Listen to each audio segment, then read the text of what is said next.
शोभो साधु गुणे सदा सरड़ने जगते अनासक्त छो। शास्त्री जी गुरु योगी जी उभयनी कृपा तणु पात्र छो। धारी धर्म धुरा समुद्र सरखा गंभीर ज्ञाने जछो। नारायण स्वरूप दास गुणिने स्नेहे जवंदो अहो। श्री स्वामीनारायण भगवान नी जय। अक्षर पुरुषोत्तम महाराज नी जय। गुणातीतानंद स्वामी महाराज नी जय। भगत जी महाराज नी जय। शास्त्री जी महाराज नी जय। योगी जी महाराज नी जय। प्रमुख स्वामी महाराज नी जय। BAPS शताब्दी महोत्सव नी जय। वचनामृत ग्रंथना आधारे આપણે ભગવાન સ્વામિનારાયણ અને આપણા ગુરુહરિ પ્રમુખ સ્વામી મહારાજના વ્યક્તિત્વમાં એક સામ્યતા એ વિષયક વાતો અત્યારે સમજી રહ્યા છીએ। એમાં આપણે ગઈકાલે એવી વાત સમજેલા કે શ્રીજી મહારાજ જેવા ભક્ત વત્સલ હતા એવા જ ભક્ત વત્સલ આપણા ગુરુહરિ પ્રમુખ સ્વામી મહારાજ પણ છે। અને એ ભક્ત વત્સલપણાના દાવે જેવો ભક્ત સમાજ ધર્મ જ્ઞાન વૈરાગ્ય ભક્તિએ યુક્ત એ શ્રીજી મહારાજના સાનિધ્યમાં તૈયાર થયેલો એવો જ ભક્ત સમાજ આજે પ્રમુખ સ્વામી મહારાજના સાનિધ્યમાં આપણને દેખાય છે। એટલે જેવો લીલો પલ્લવ સત્સંગ શ્રીજી મહારાજના વખતમાં હતો એવો જ લીલો પલ્લવ સત્સંગ એ આજે પ્રમુખ સ્વામી મહારાજના સાનિધ્યમાં પણ દેખાય છે। એટલે એ મુદ્દા પરથી આપણે સમજેલા કે જેવા શ્રીજી મહારાજ હતા એવા આજે પ્રમુખ સ્વામી મહારાજ છે। એમાં લેશ પણ ફેર નથી। જેમ શ્રીજી મહારાજ ભક્ત વત્સલ હતા એમ શ્રીજી મહારાજ સંત વત્સલ પણ હતા। સંતો માટે પણ એમને અપાર પ્રેમ હતો। જેમણે શ્રીજી મહારાજ માટે પોતાના ઘર બાર કુટુંબ પરિવાર પોતે કરતા નોકરી ધંધો પોતાની ઈચ્છાઓ કારકિર્દી બધું ધૂળમાં રોડીને મહારાજ પાસે આવેલા। એમની માટે શ્રીજી મહારાજને કેમ પ્રેમ ન હોય? અપાર લાગણી અપાર પ્રેમ। શ્રીજી મહારાજ તો સંતોને પોતાનું સર્વસ્વ માનતા। એમ આજે પણ 785 સંતો અમે પ્રમુખ સ્વામી મહારાજ પાસે છીએ। જેવો શ્રીજી મહારાજને સંતો માટે પ્રેમ હતો લાગણી હતી એવો જ પ્રેમ એવી જ લાગણી પ્રમુખ સ્વામી મહારાજને સંતો માટે છે। એટલે કે જેવા શ્રીજી મહારાજ સંત વત્સલ હતા એવા જ પ્રમુખ સ્વામી મહારાજ પણ આજે સંત વત્સલ છે। સંતો એમનું સર્વસ્વ છે। વચનામૃતમાં જ્યાં જ્યાં શ્રીજી મહારાજે અગત્યની વાતો કરી હોય અને ભક્ત સમુદાયને બધાને પોતાનો અગત્યનો કોઈ સિદ્ધાંત સમજાવવો હોય અથવા તો પોતાના સર્વોપરી વર્તન સંબંધી કોઈ વાત કરવી હોય અને તે વખતે સર્વે સભાજનને શ્રીજી મહારાજની વાતની પ્રતીતિ થાય તે માટે શ્રીજી મહારાજ સમ ખાતા। અને સમ કોના ખાતા? જ્યારે જ્યારે શ્રીજી મહારાજને સમ ખાવાની વાત આવી ત્યારે શ્રીજી મહારાજે પરમહંસોના સંતોના સમ ખાધા છે। મહારાજ પોતે કહેતા કે જો આ વાત આમ ન હોય તો અમને આ પરમહંસોના સમ છે। જો અમે વર્તન સંબંધી વાત કરી છે એ અમે જો એવી રીતે ન વર્તતા હોઈએ તો અમને અમારા સંતોના સમ છે। માણસ જયારે સમ ખાવાની વાત આવે ત્યારે કોના સમ ખાય? પોતાની સૌથી વાલી વસ્તુ હોય એના સમ ખાય તો સામેવાળા માણસને વિશ્વાસ બેસે। તો મહારાજ જયારે સંતોના સમ ખાય ત્યારે આપણને એ વાતનો ખ્યાલ આવે કે મહારાજને સંતો એ સૌથી વધારે વાલા હતા। અપાર પ્રેમ સંતો માટે રહેતો મહારાજને। એક વખત શ્રીજી મહારાજ બોચાસનમાં હતા અને અહીંયા સુરતથી જ મુનિ બાવા અને બ્રહ્માનંદ સ્વામીએ બધાએ નક્કી કર્યું કે 100 સંતોને મહારાજની સાથે અહીંયા સુરત પધરાવવા છે। એટલે મુનિ બાવાએ મહારાજને આમંત્રણ પાઠવેલું અને મહારાજે પણ હા પાડેલી। એટલે મુનિ બાવા ને બધા હરિભક્તો સુરતના એ શ્રીજી મહારાજ અને સંતોને લેવા માટે બોચાસન તરફ આવ્યા। બોચાસનમાં શ્રીજી મહારાજને મળ્યા અને મહારાજને વાત કરી કે મહારાજ, અમારી ઈચ્છા છે આપ અને સંતો પધારો. એટલે મહારાજે પોતે તૈયારી બતાવેલી. એટલે મહારાજે એક દિવસ મુનિ બાવાને ત્યાં રોક્યા અને બીજે દિવસે મહારાજ સુરત તરફ ચાલ્યા. મુનિ બાબાએ કીધું કે મહારાજ આપ પધારો, અમે અગાઉથી જઈને બધી વ્યવસ્થા કરીએ છીએ. એમ કરીને મુનિ બાબા આગળ ચાલ્યા. ત્યારે મહાનુભાવાનંદ સ્વામીએ શ્રીજી મહારાજને વાત કરી કે મહારાજ, સુરત જેવા મોટા શહેરમાં તમે પધારો છો, પણ તમે અને 25-50 સંતો પધારો તે શહેરના મોભા પ્રમાણે એ તમારા રસાલામાં ઓછા વ્યક્તિ કહેવાય. તમે તો સુરત પધારો ત્યારે 150-200 સંતો જો તમારી સાથે હોય તો જરા શોભા વધે અને સભા પણ બરોબર જામે અને ત્યાં 100-200-500 ઘરે પધરામણીઓ થાય તો સ્વામિનારાયણ સંપ્રદાયનો સક્કો બેસી જાય. ત્યારે મહારાજે પોતે વાત કરી કે મહાનુભાવાનંદ સ્વામી, અમારા અંતરમાં પણ એમ છે કે અમારે સુરત 200 સંતોને લઈને જવું છે, પણ આ મુનિ બાબાએ અમને આમંત્રણ આપવું જોઈએ ને બરોબર. આ મુનિ બાબાએ અને સુરતના હરિભક્તોએ અમને કહેવું જોઈએ કે તમે 200 સંતો સાથે આવો. આ તો 25-50 ની વાતો કરે છે. એટલે કે મુનિ બાબા અને સુરતના હરિભક્તો અમને બરોબર આમંત્રણ નથી આપ્યું મહારાજ કે. એટલે મહાનુભાવાનંદ સ્વામી કે એવું હોય તો આપણે મુનિ બાબાને કેવડાવ્યા છીએ કે બહુ આગળ નહીં નીકળી ગયા હોય. મહારાજ કે કેવડાવો. એટલે મુનિ બાબા અને સુરતના બધા હરિભક્તો તો બોચાસનથી નીકળી અને વડોદરા પાસે કરાલી ગામ છે ત્યાં સુધી પહોંચી ગયેલા. અને મહાનુભાવાનંદ સ્વામીના કહેવાથી શ્રીજી મહારાજે તાત્કાલિક 2 ઘોડેસવારો મોકલ્યા. 2 ઘોડેસવારો ત્યાં મોકલી અને મહારાજે કેણ મોકલ્યું કે તમે પાછા આવો અને રસ્તામાં વાત કરજો. પાછા આવે એટલે મુનિ બાબાને મહારાજે વાત કરી કે મુનિ બાબા, સુરત જેટલું મોટું શહેર છે અને તમારે તો બધા હરિભક્તો ખાધે પીધે બહુ સુખી છે, વ્યવહારે સુખી છે. તો કે મહારાજ, મારી ભૂલ થઈ ગઈ. મને તો એમ કે આપની ઈચ્છા નહીં હોય કે બહુ વધારે સંતોને સાથે લાવવાની. આટલું બોલ્યા મુનિ બાબા અને શ્રીજી મહારાજના અંતરમાંથી ઉમળકો ઉભર્યો. મહારાજ કે મુનિ બાબા, સંતો તો અમારું જીવન છે. પહેલું જ વાક્ય મહારાજ બોલ્યા કે મુનિ બાબા, સંતો તો અમારું જીવન છે. રાત દિવસ અમને અમારા સંતના વિચાર આવે છે. અમારી માટે આ સંતોએ પોતાનો ઘર-બાર, પોતાના મા બાપ, પોતાના ભાઈ બહેન, સગાવાલા છોડી દીધા. પોતાનું ભણતર, પોતાની પંડિતાઈ, પોતાની આવડત એ બધાનું માન મૂકી દીધું. અમે જેમ રાખીએ એમ રહે છે. અમે એને ધૂળના કપડાં પહેરાવે તો એ ધૂળના કપડાં પહેરે છે. અમે એમને ઉપવાસ કરાવીએ છીએ તો એ ઉપવાસ કરે છે. અમે એમને કડક પંચવર્તમાનના નિયમમાં રાખ્યા છે તો પણ રાજી થકા અમારી પાસે રહીને અમારું ભજન કરે છે.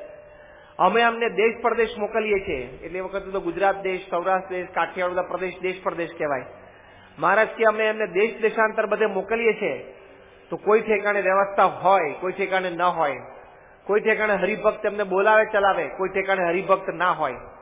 તો રાત્રે વડલા નીચે પડ્યા રહીને પણ અમારી ઉપાસનાનું પ્રવર્તન કરે છે. રાત દિવસ, ટાઢ તડકો, ભૂખ તરસ આ સંતો જોતા નથી. અમારી માટે આટલું કરે છે, અમારું તો મસ્તક નમી જાય છે. માટે અમારે તો સર્વે સંત સાથે સુરત આવવું છે. એટલે મુનિ બાબાને બધા હરિભક્તોએ માફી માંગી કે મહારાજ, અમારી ભૂલ થઈ ગઈ, આમંત્રણ આપવામાં આપ પધારો. અને પછી એ સુરતના બધા હરિભક્તોના આમંત્રણથી શ્રીજી મહારાજ બધા જ સંતોને લઈને બોચાસનથી સુરત પધાર્યા.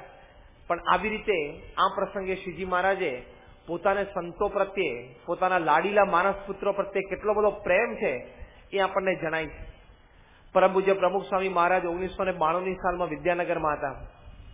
તે વખતે 1993ની સાલમાં અને 1992ની સાલમાં યોગી શતાબ્દી મહોત્સવ વખતે સ્વામીશ્રીને થોડો વર્ટાઇગોનો પ્રોબ્લેમ શરૂ થયેલો. એટલે ચક્કર આવતા હતા. દાદરો ચડે, અચાનક પડખું ફરે, અથવા તો વોકિંગ કરતા કરતા એકદમ શાર્પ ટર્ન લે તો સ્વામીને એકદમ ચક્કર આવી જતા હતા.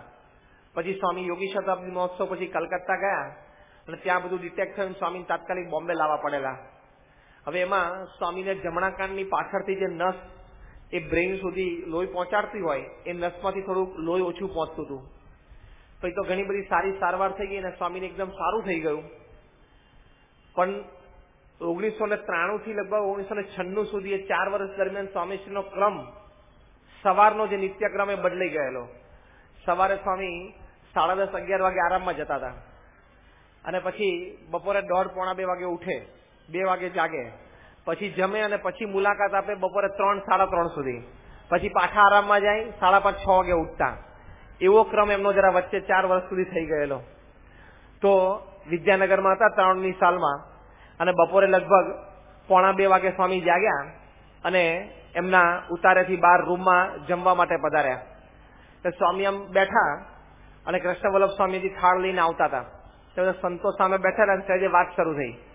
એટલે ભગવતચરણ સ્વામીએ સ્વામીને કહ્યું કે કેમ આજે મોડા ઉઠ્યા? એટલે સ્વામી કે ક્યાં મોડા છીએ, જો ને ટાઈમે જ છીએ, રોજ 1:30-1:45 ની વચ્ચે આવી જઈએ. તો કે ના, તો જરા 1:45 થઈ ગયા એટલે. સ્વામી કે તો 2-5 મિનિટ જરા આગુ પાછું થાય.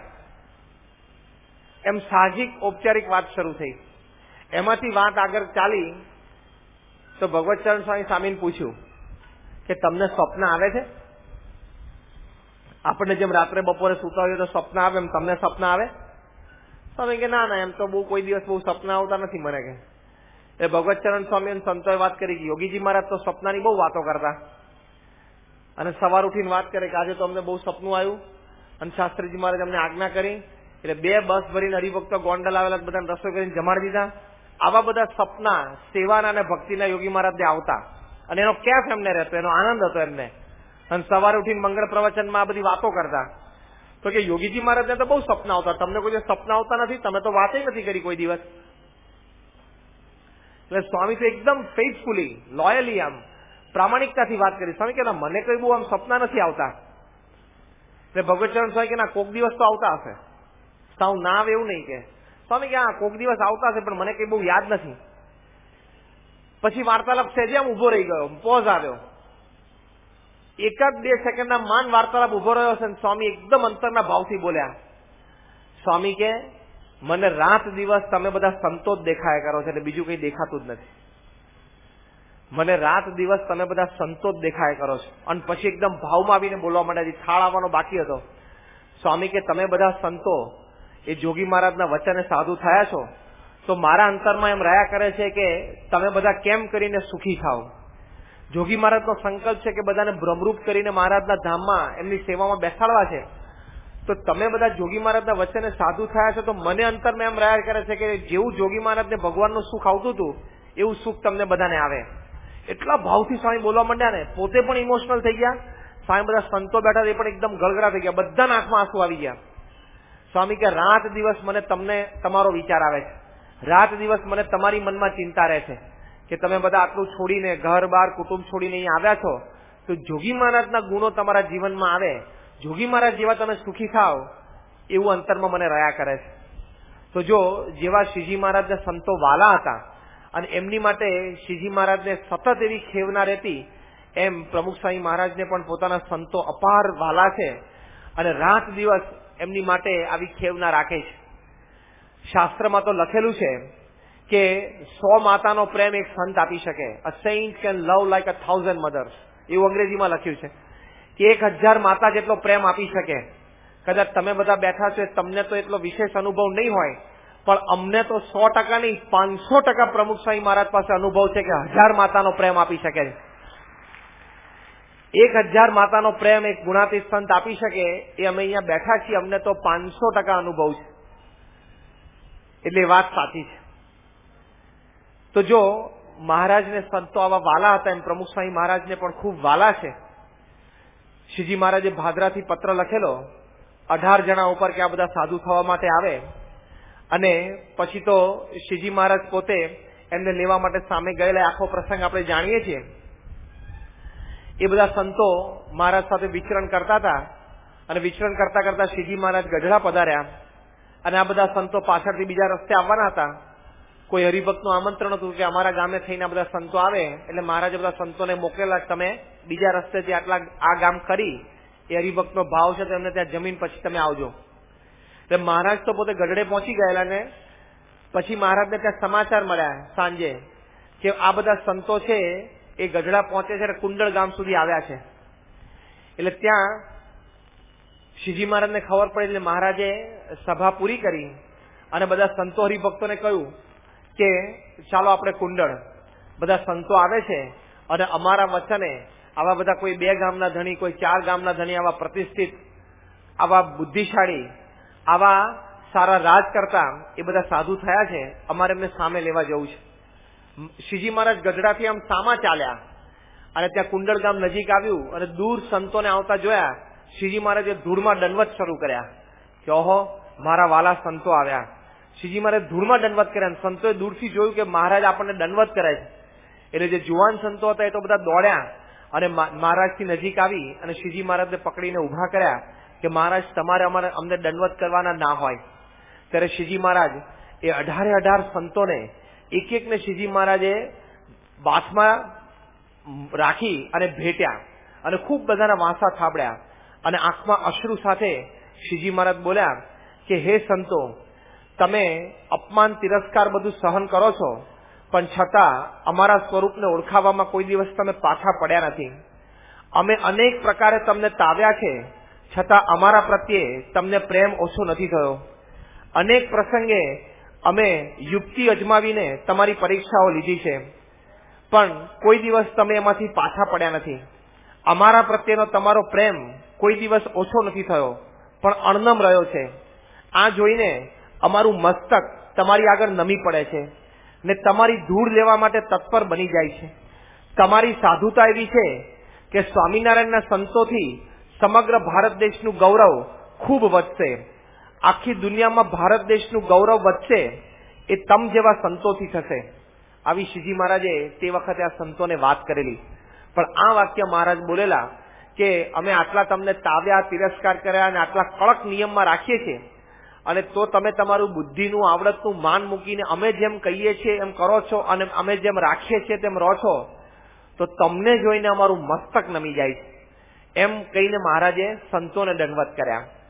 તો જો આવી રીતે મહારાજને સંતોનો આવો મહિમા હતો, એમ આજે પ્રમુખ સ્વામી મહારાજ પોતે તો બ્રાહ્મી સ્થિતિને પામેલા છે, અનાદિના સત્પુરુષ છે, પણ તોય એમને સંતો પ્રત્યે આટલી લાગણી છે ને આવો મહિમા સમજે છે.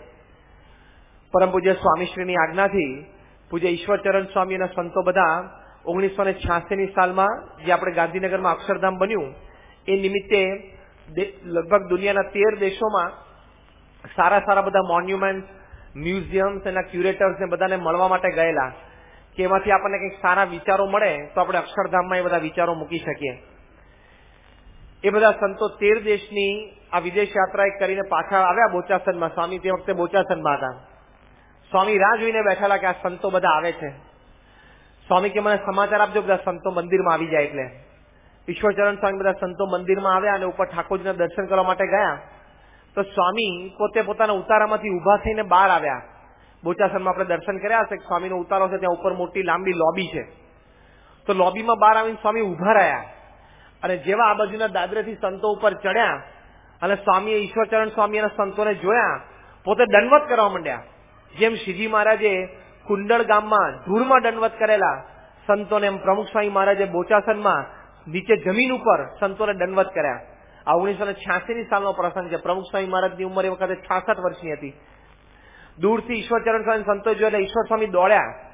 પછી બીજા સંતો આનંદ સ્વામી લોકો દોડ્યા અને સીધા સ્વામીને પકડીને બેઠા કરી દીધા કે સ્વામી તમારે કોઈ દિવસ આ દંડવત કરવાનો હોય નહીં, અમે તમારા શિષ્ય છીએ, તમે અમારા ગુરુ છો. આટલું બોલે પહેલા તો સ્વામી એક સંતોને મળ્યા.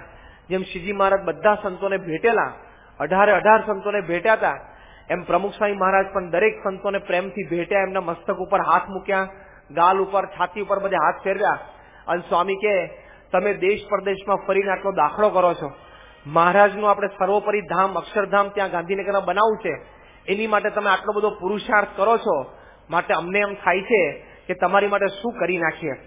એમ કહીને સ્વામી એકદમ વળી ગયા નીચે. પછી ઈશ્વરચરણ સ્વામીને પગે લાગ્યા. બીજા સંતોને એક બેન પગે, તરત સંતોએ પાછા ફરી સ્વામીને પકડી લીધા. સ્વામીના મનમાં હતું કે ના, મારે બધાનો ચરણ સ્પર્શ કરવો છે. શ્રીજી મહારાજે વાત કરીને કે આ જોઈને અમારું મસ્તક નમી જાય છે ને તમારી ધૂળ લેવા માટે તત્પર થઈ જાય છે, ચરણ લજ લેવા માટે તત્પર થઈ જાય છે. તો સ્વામી તો એકદમ નીચા નમીને પગે લાગ્યા.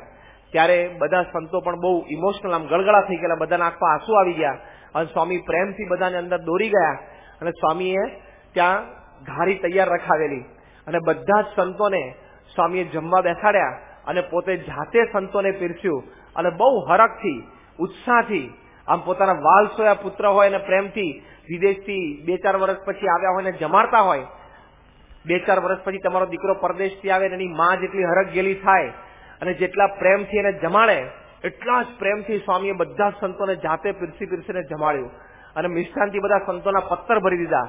સ્વામી કે સંતો બધા જમો, તમે મહારાજનું કાર્ય કરો છો તો અમને એમ થાય છે કે તમને પ્રેમથી જમાડીએ. તો જો મહારાજને આવો મહિમા હતો સંતોનો, એમ પ્રમુખ સ્વામી મહારાજને પણ સંતો પ્રત્યે આવો અપાર પ્રેમ, આવો અપાર મહિમા એ છે. અને આ સંત વત્સલપણાના દાવે શ્રીજી મહારાજના વખતમાં એક આદર્શ સંત સમાજ તૈયાર થયેલો. કેવો? તો શ્રીજી મહારાજ છેલ્લા વાક્યમાં બોલેલા કે હે સંતો, તમારી સાધુતાથી આ સ્વામિનારાયણ સંપ્રદાય એકલો જ નહીં પણ સમગ્ર ભારતનું ગૌરવ ભવિષ્યમાં આખી દુનિયામાં વધશે. એવા શ્રીજી મહારાજે સંતોને આશીર્વાદ આપ્યા છે કે અમારા નિયમ, આ મુખ્ય ધન અને સ્ત્રીનો ત્યાગ અને અમારા પ્રત્યેની અપાર ભક્તિ, આ બે તમે રાખશો તો આખી દુનિયામાં તમારો જય જયકાર થશે. એવા શ્રીજી મહારાજે સંતોને આશીર્વાદ આપેલા. એમ પ્રમુખ સ્વામી મહારાજના સંત વત્સલપણાના દાવે જેવો સંત સમાજ શ્રીજી મહારાજના વખતમાં હતો એવો જ સંત સમાજ આજે પ્રમુખ સ્વામી મહારાજના સાનિધ્યમાં દેખાય છે. કારણ કે જે શ્રીજી મહારાજ 500 પરમહંસોને મળેલા એ જ શ્રીજી મહારાજ અમને અત્યારે સાક્ષાત મળ્યા છે. એ જ સ્વરૂપ છે, એમાં રોમનો પણ ફેર નથી. જો મુક્તાનંદ સ્વામીએ એમને જયારે ખરેખરી પ્રતીતિ થઈ અને મહારાજના સ્વરૂપનું યથાર્થ જ્ઞાન થયું ત્યારે એમને જે પુરુષોત્તમપણાનો અનુભવ થયો, એમણે લખ્યું કે માઈ મેને પુરુષોત્તમ વર પાયો, કે ભગવાનનો સાક્ષાત પૂર્ણ પુરુષોત્તમ નારાયણ મને મળી ગયા. અને મુક્તાનંદ સ્વામીને કારણ શરીરના ભાવ બધા ટળી ગયા. એમને એવી પ્રાપ્તિ સમજાઈ ગઈ કે મારે તો સર્વોપરી વાત મળી ગઈ, મારે બીજી કોઈ અપેક્ષા નથી. પરમ પૂજ્ય ત્યાગવલ્લભ સ્વામીના આપણે દર્શન કર્યા છે બોચાસન મંદિરમાં. એ પોતે અત્યારે રહે છે અને સ્વામીશ્રીની આજ્ઞાથી આખા ખેડા જિલ્લામાં વિચરણ બધે કરે છે. પણ પરમ પૂજ્ય ત્યાગવલ્લભ સ્વામી 1985ની સાલમાં આનંદ સ્વરૂપ સ્વામી બધા સંતો ગાડીમાં સારંગપુરથી અમદાવાદ જતા હતા.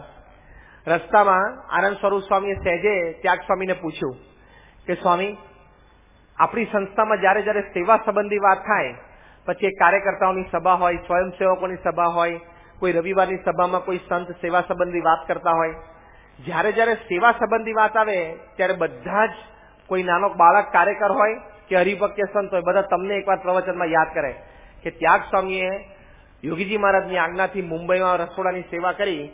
એ પ્રસંગ સેવાના પ્રવચનમાં અવશ્ય કોઈ પણ યાદ કરે. એટલે કે તમે એવી અદ્ભુત સેવા કરી છે. તો અમારે મનમાં એક પ્રશ્ન છે કે આ સેવા કરીમાં તમને શું લાભ થયો? ત્યારે ત્યાગવલ્લભ સ્વામી વાત કરી એકદમ આમ ભોળા હૃદય, આંખ બંધ કરીને એમની સ્ટાઇલ પ્રમાણે. એ કે જો મહારાજે મધ્યના 63માં વતનાવતમાં લખ્યું છે કે આપણા જીવમાં ખૂબ બળ આવે, આપણને સેવા કરવાનું વધારે મન થાય, આપણને ભક્તિ કરવાનું વધારે મન થાય, મહારાજનું ભજન કરવાનું વધારે મન થાય. એ બધી ત્યાગવલ્લભ સ્વામીએ વાત કરી. ગાડીમાં જતા હતા, સારંગપુરથી અમદાવાદ જતા વાત થઈ હતી. આનંદ સ્વરૂપ સ્વામી તો બહુ બુદ્ધિશાળી વિચક્ષણ સંત છે.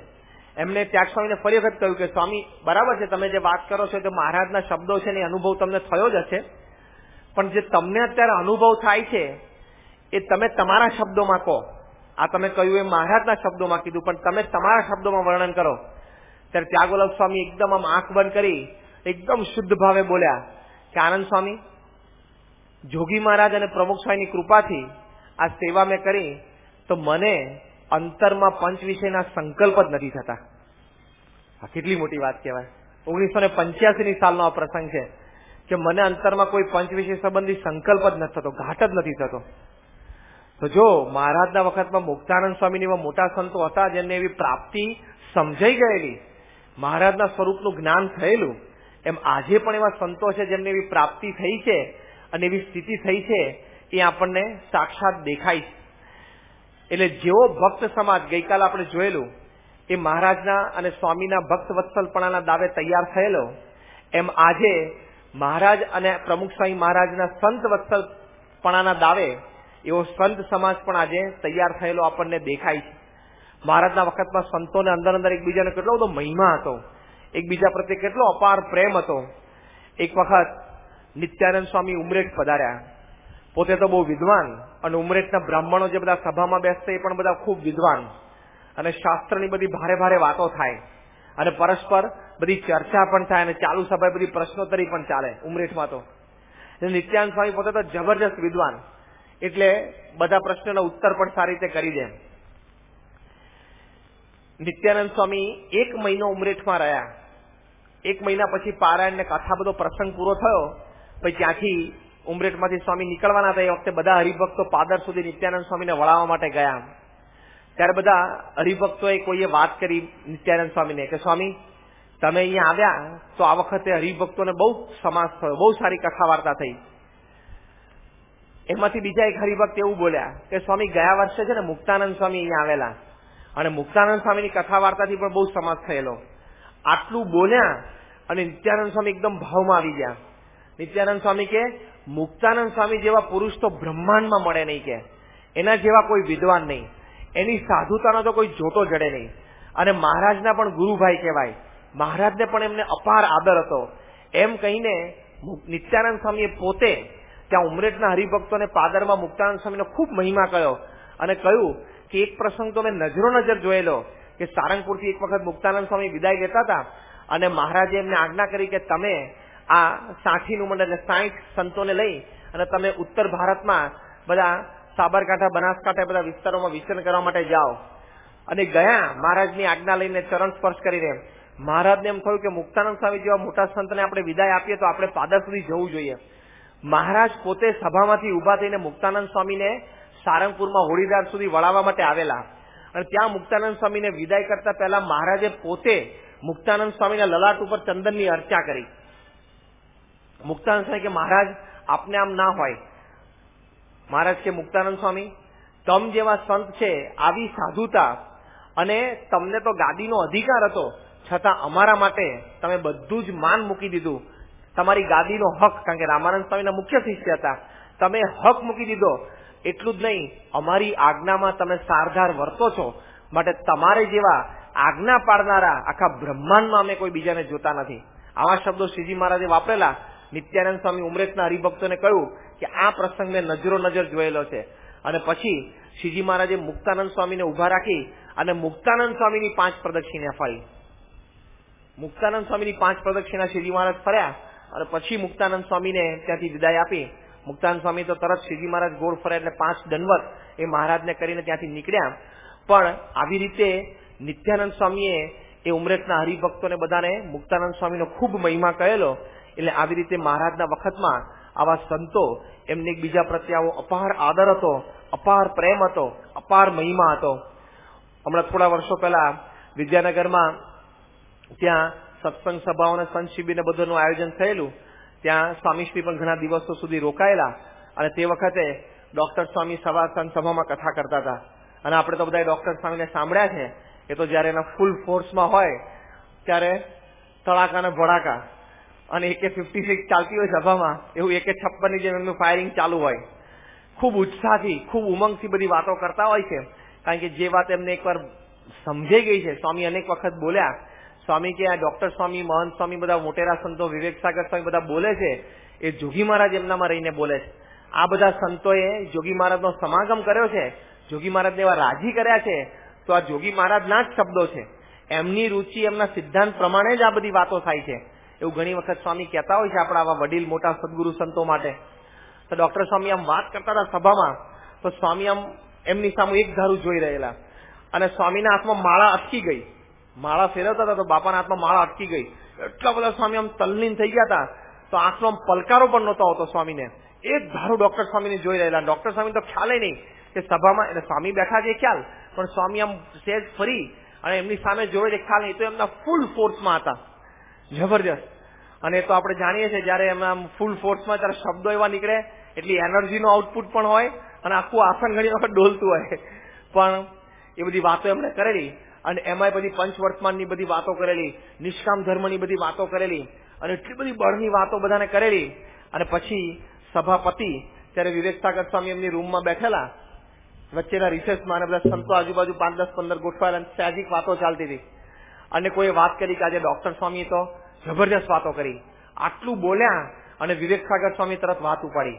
વિવેક સાગર સ્વામી કે અત્યારે અખિલ સ્વામિનારાયણ સંપ્રદાયમાં ડોક્ટર સ્વામી જેવો વાત કરવાનો ઉત્સાહ હું બીજા કોઈમાં જોતો નથી. અખિલ સ્વામિનારાયણ સંપ્રદાયમાં ડોક્ટર સ્વામી જેવી કોઈ વાતો કરનારો બીજો હું અત્યારે જોતો નથી કે આટલા ઉત્સાહથી વાતો થાય નહીં કે અંતરમાં જીવમાં વાત બેઠી હોય ને તો જ આટલી વાતો નીકળે. દિવસમાં 4 સભાઓ કરવી, આજ 74 વર્ષની ઉંમરે 4 ગામો રોજના ફરવું. આજે પણ એમનો વિચરણનો કાર્યક્રમ એવો હોય છે. સ્વામી એટલે વિવેકસાગર સ્વામી ખૂબ બધો મહિમા ડોક્ટર સ્વામીનો કહેવા માંડ્યો અને પછી એમને કહ્યું કે બીજાથી તો આ બધી વાતો કરતા એટલે કે પંચવર્તમાનની આવી દ્રઢતાની વાતો કરતા જીભ ઉપડે નહીં કે ખબર છે. અને એમાંય બધા સંતો હરિભક્તો બધા સામે સંતો બેઠા હોય વખતે તો જીભ ઉપડે નહીં અને બીજાથી તો આવી વાતો થાય નહીં. પણ આ ડોક્ટર સ્વામી કરે છે એટલે ખૂબ બધી મહિમાની વાતો એમણે કરેલી. તો જો આજે પણ આપણા સંપ્રદાયમાં આવા વડીલ મોટા સંતોને એકબીજા પ્રત્યે આવો અપાર આદર અપાર મહિમા છે, તો જેમ ઉમરેઠના હરિભક્તોને નિત્યાનંદ સ્વામીએ મુક્તાનંદ સ્વામીનો ખૂબ મહિમા કહેલો, એમ પૂજ્ય વિવેકસાગર સ્વામીએ પણ આવા એક પ્રસંગે પરમ પૂજ્ય ડોક્ટર સ્વામીનો પણ આટલો મહિમા કહેલો. તો જો કહેવાનું શું કે જેમ આપણે ગઈકાલે સમજેલા કે મહારાજ અને આજે પ્રમુખ સ્વામી મહારાજના ભક્ત વત્સલપણાના દાવે એવો ભક્ત સમાજ તૈયાર થયેલો, એમ આજે પણ મહારાજના વખતમાં એમના સંત વત્સલપણાના દાવે જેવો સંત સમાજ તૈયાર થયેલો, એવો જ સંત સમાજ આજે પ્રમુખ સ્વામી મહારાજના સાનિધ્યમાં પણ એ એમના સંત વત્સલપણાના દાવે થયેલો છે. આમાં તો ઘણા બધા પેટા વિભાગ છે, પણ આપણે તો આ ટૂંકી પારાયણ છે, કારણ કે આ પારાયણ તો બધી 5 દિવસ માટે ટૂંકી પડે એવી છે.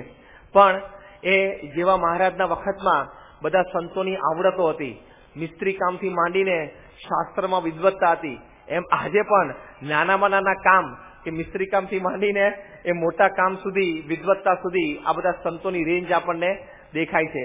મહારાજના વખતમાં અનેક સંતો એવા હતા કે જે મોટા મોટા રાજાઓને પોતાના ગીત સંગીતથી કે પોતાની એવી કલા કૌશલથી કે પોતાની એવી આવડતથી કે વાક ચાતુર્યથી પોતે આંજી દેતા પ્રતિષ્ઠિતો હોય, મહાનુભાવો હોય, બુદ્ધિશાળી હોય, વિદ્વાનો હોય. એમ આજે પણ એવા સંતો છે કે જે પોતાની અનેકવિધ કળાથી, પોતાની કળા કૌશલ્યથી, પોતાની વિદ્વત્તાથી એ ઘણા બધા આજે સમાજમાં પ્રતિષ્ઠિતો હોય, મહાનુભાવો હોય, એવા રાજાઓ એટલે કે એવા રાજકર્તાઓ હોય, એ પણ અંજાઈ જાય છે કે પ્રમુખ સ્વામી મહારાજ પાસે જે સંતો છે એ જુદી પ્રકારના સંતો છે. તો મહારાજના વખતમાં આવો એક સંત સમાજ હતો, એમ પ્રમુખ સ્વામી મહારાજના વખતમાં પણ આવો સંત સમાજ આપણને અત્યારે દેખાય છે. શ્રીજી મહારાજ એક વખત ગઢડામાં બિરાજમાન હતા અને ગ્વાલિયરના ગવૈયાઓ બધા જુનાગઢ આવેલા અને એ લોકોએ સાંભળેલું કે જુનાગઢના નવાબને બહુ શોખ છે ગીત સંગીતનો.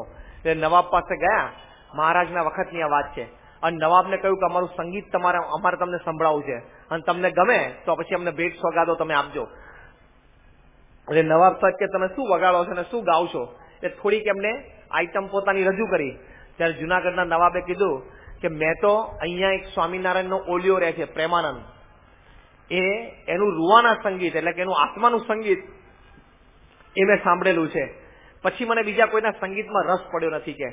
કે તમારે કદાચ ભેટ સોગાદો જોતી હોય તો હું મારા દિવાનને કહું છું તમને આપી દે, પણ પ્રેમાનંદનું એ જે સ્વામિનારાયણનો ફકીર, કારણ કે એ તો એની ભાષામાં બોલે ને, એટલે કે સ્વામિનારાયણનો ફકીર છે પ્રેમાનંદ, એનું ગીત મેં સંગીત સાંભળ્યું છે, બીજા કોઈના સંગીતમાં અને ગીતમાં મને રસ નથી. એટલે આને તો બધું બહુ અપમાન જેવું લાગ્યું કે અમે કે એવા સાવ છીએ કે સાવ ભેટ સોગાદો લેવા માટે આવ્યા હોય. અમે તો અમારી આઈટમ પેશ કરીએ અને તમને ગમે રાજી થાવ તો અમને ભેટ સોગાદો આપજો, એમ અમે કઈ ભીખ માંગનારા નથી.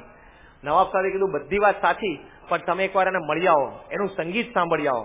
એટલે બધા તો જુનાગઢ મંદિરે આવ્યા, પૂછતા પ્રેમાનંદ કિધર હે, પ્રેમાનંદ કિધર હે. તો ત્યાં સંતોએ વાત કરી કે પ્રેમાનંદ સ્વામી તો હમણાં ગઢડા ગયા છે, શ્રીજી મહારાજ ત્યાં છે. એટલે બધાને એમ થયું કે સાંભળવું તો પડશે, નવાબ સાહેબ પોતે આટલા વખાણ કરે છે એટલે બધા ગઢડા ગયા અને ત્યાં તો શ્રીજી મહારાજ સભા કરીને બેઠા અને બધા આવીને બેઠા. એટલે મહારાજે બધાને આવકાર્યા અને બધા સભામાં આવીને બેઠા. પછી મહારાજ કે બોલો ક્યાંથી આવો છો, થોડો પરિચય થયો, વાતચીત થઈ. એટલે એમાંથી એક જણાએ કીધું કે હમ તો વહાં जूनागढ़ गए थे और नवाब साहब को मिले थे. नवाब साहब को हमें हमारा संगीत सुनाना था, लेकिन नवाब साहब ने बोला कि स्वामीनारायण का एक फकीर है प्रेमानंद उसका नाम है, बहुत अच्छा संगीत बजाते हैं, रुआना संगीत એટલે કે આત્માનું સંગીત એમ, उसका संगीत सुना, उसका गीत सुना और कुछ सुनने की आशा नहीं है.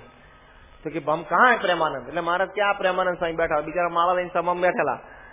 महाराज क्या प्रेमानंद बैठा के हमारे, तो कि हमें कुछ उनका संगीत सुनना है. એટલે મહારાજે પ્રેમાનંદ સ્વામીને ઈશારો કર્યો, ગાઓ. એટલે પ્રેમાનંદ સ્વામીએ એક વાજિંત્ર હાથમાં લીધું અને પછી મહારાજ પાસે આજ્ઞા માંગી, મહારાજ શું ગાવ. જો કેટલા બધા સંતો પોતે સંગીતમાં કેટલા પારંગત હતા, છતાં મહારાજનો એવો મહિમા હતો કે સ્થૂળ દ્રષ્ટિએ મહારાજને કઈ એટલી સંગીતમાં સૂઝ નહોતી. સ્થૂળ દ્રષ્ટિએ પોતે તો સાક્ષાત ભગવાન હતા, પણ એ સ્વરૂપ ઓળખતા હતા એટલે મહારાજ પાસે હાથ જોડીને કહ્યું, મહારાજ શું ગાવ? હવે સાંજનો લગભગ 4-4:30 સમય હતો અને મહારાજ કે ભૈરવી રાગ ગાવ.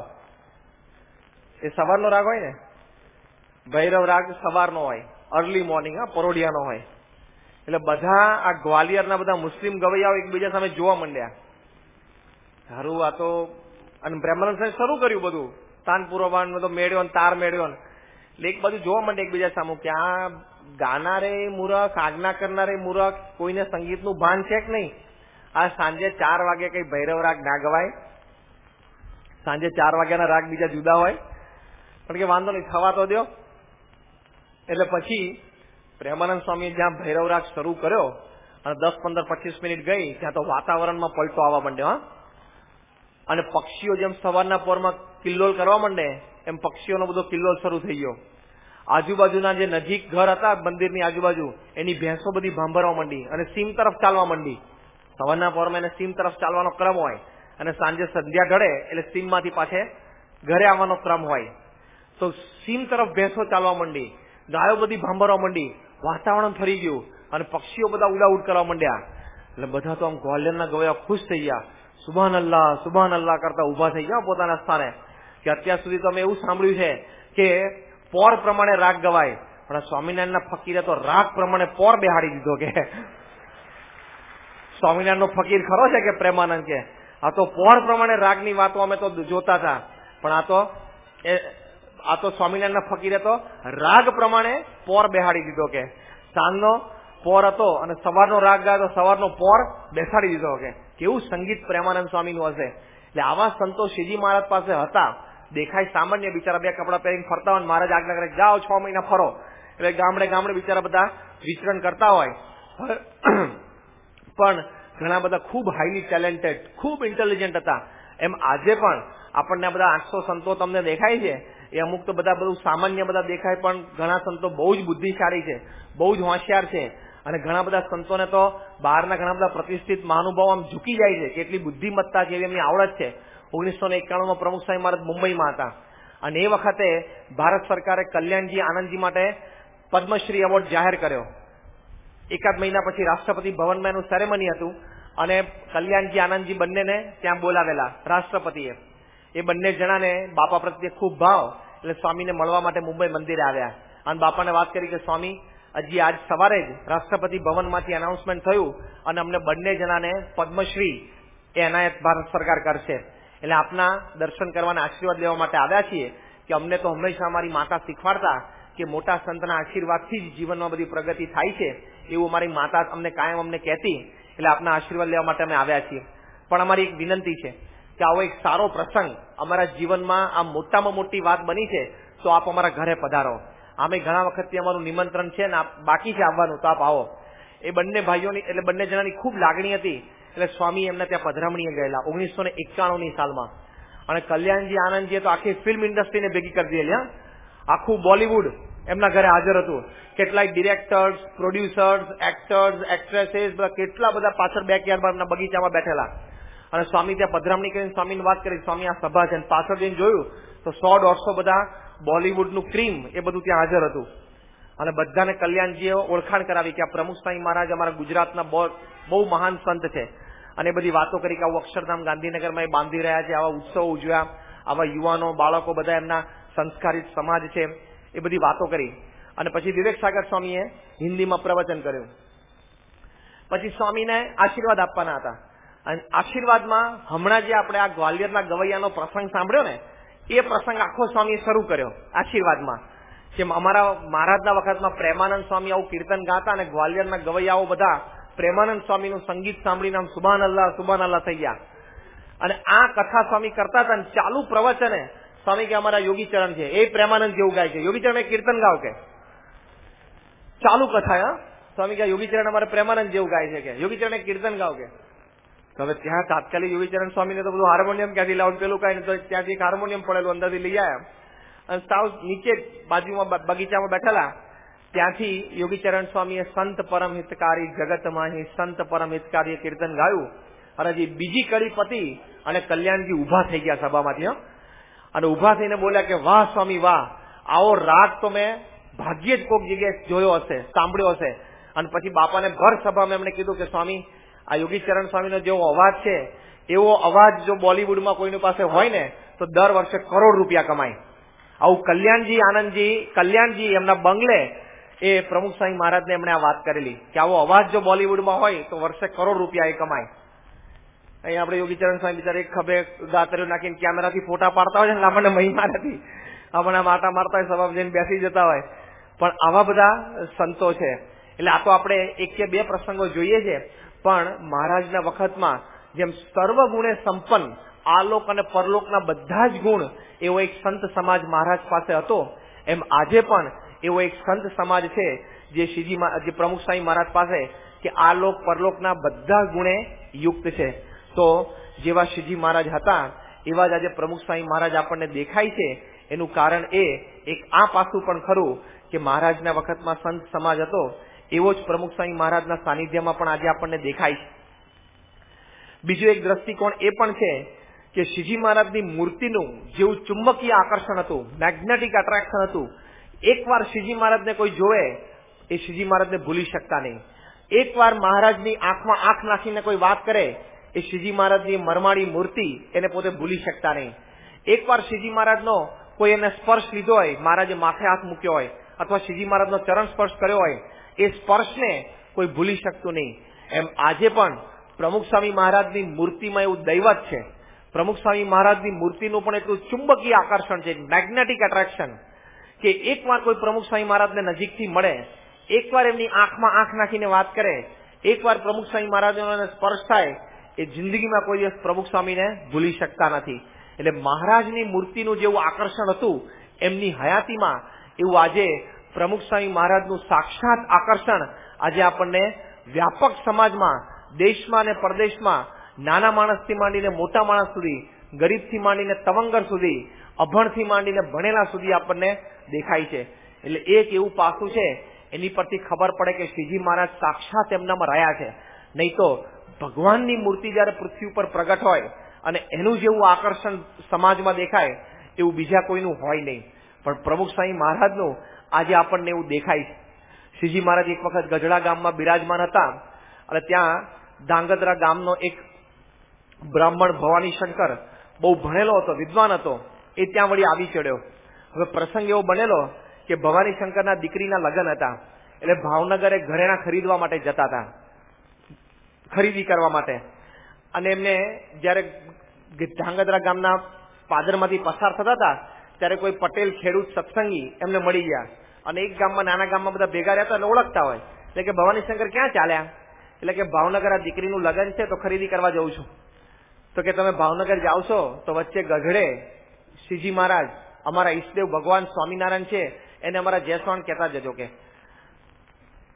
ત્યારે ભવાની શંકરે પૂછ્યું કે બધા બેઠાની વચ્ચે હું સ્વામિનારાયણને ઓળખું કેવી રીતે? કે કારણ કે એને તો કોઈ જોયેલા જ નહીં. એટલે આ પટેલ જે ખેડૂત હતા એને કહ્યું કે તમારે ઓળખવા માટે પ્રયત્ન કરવો નહીં પડે.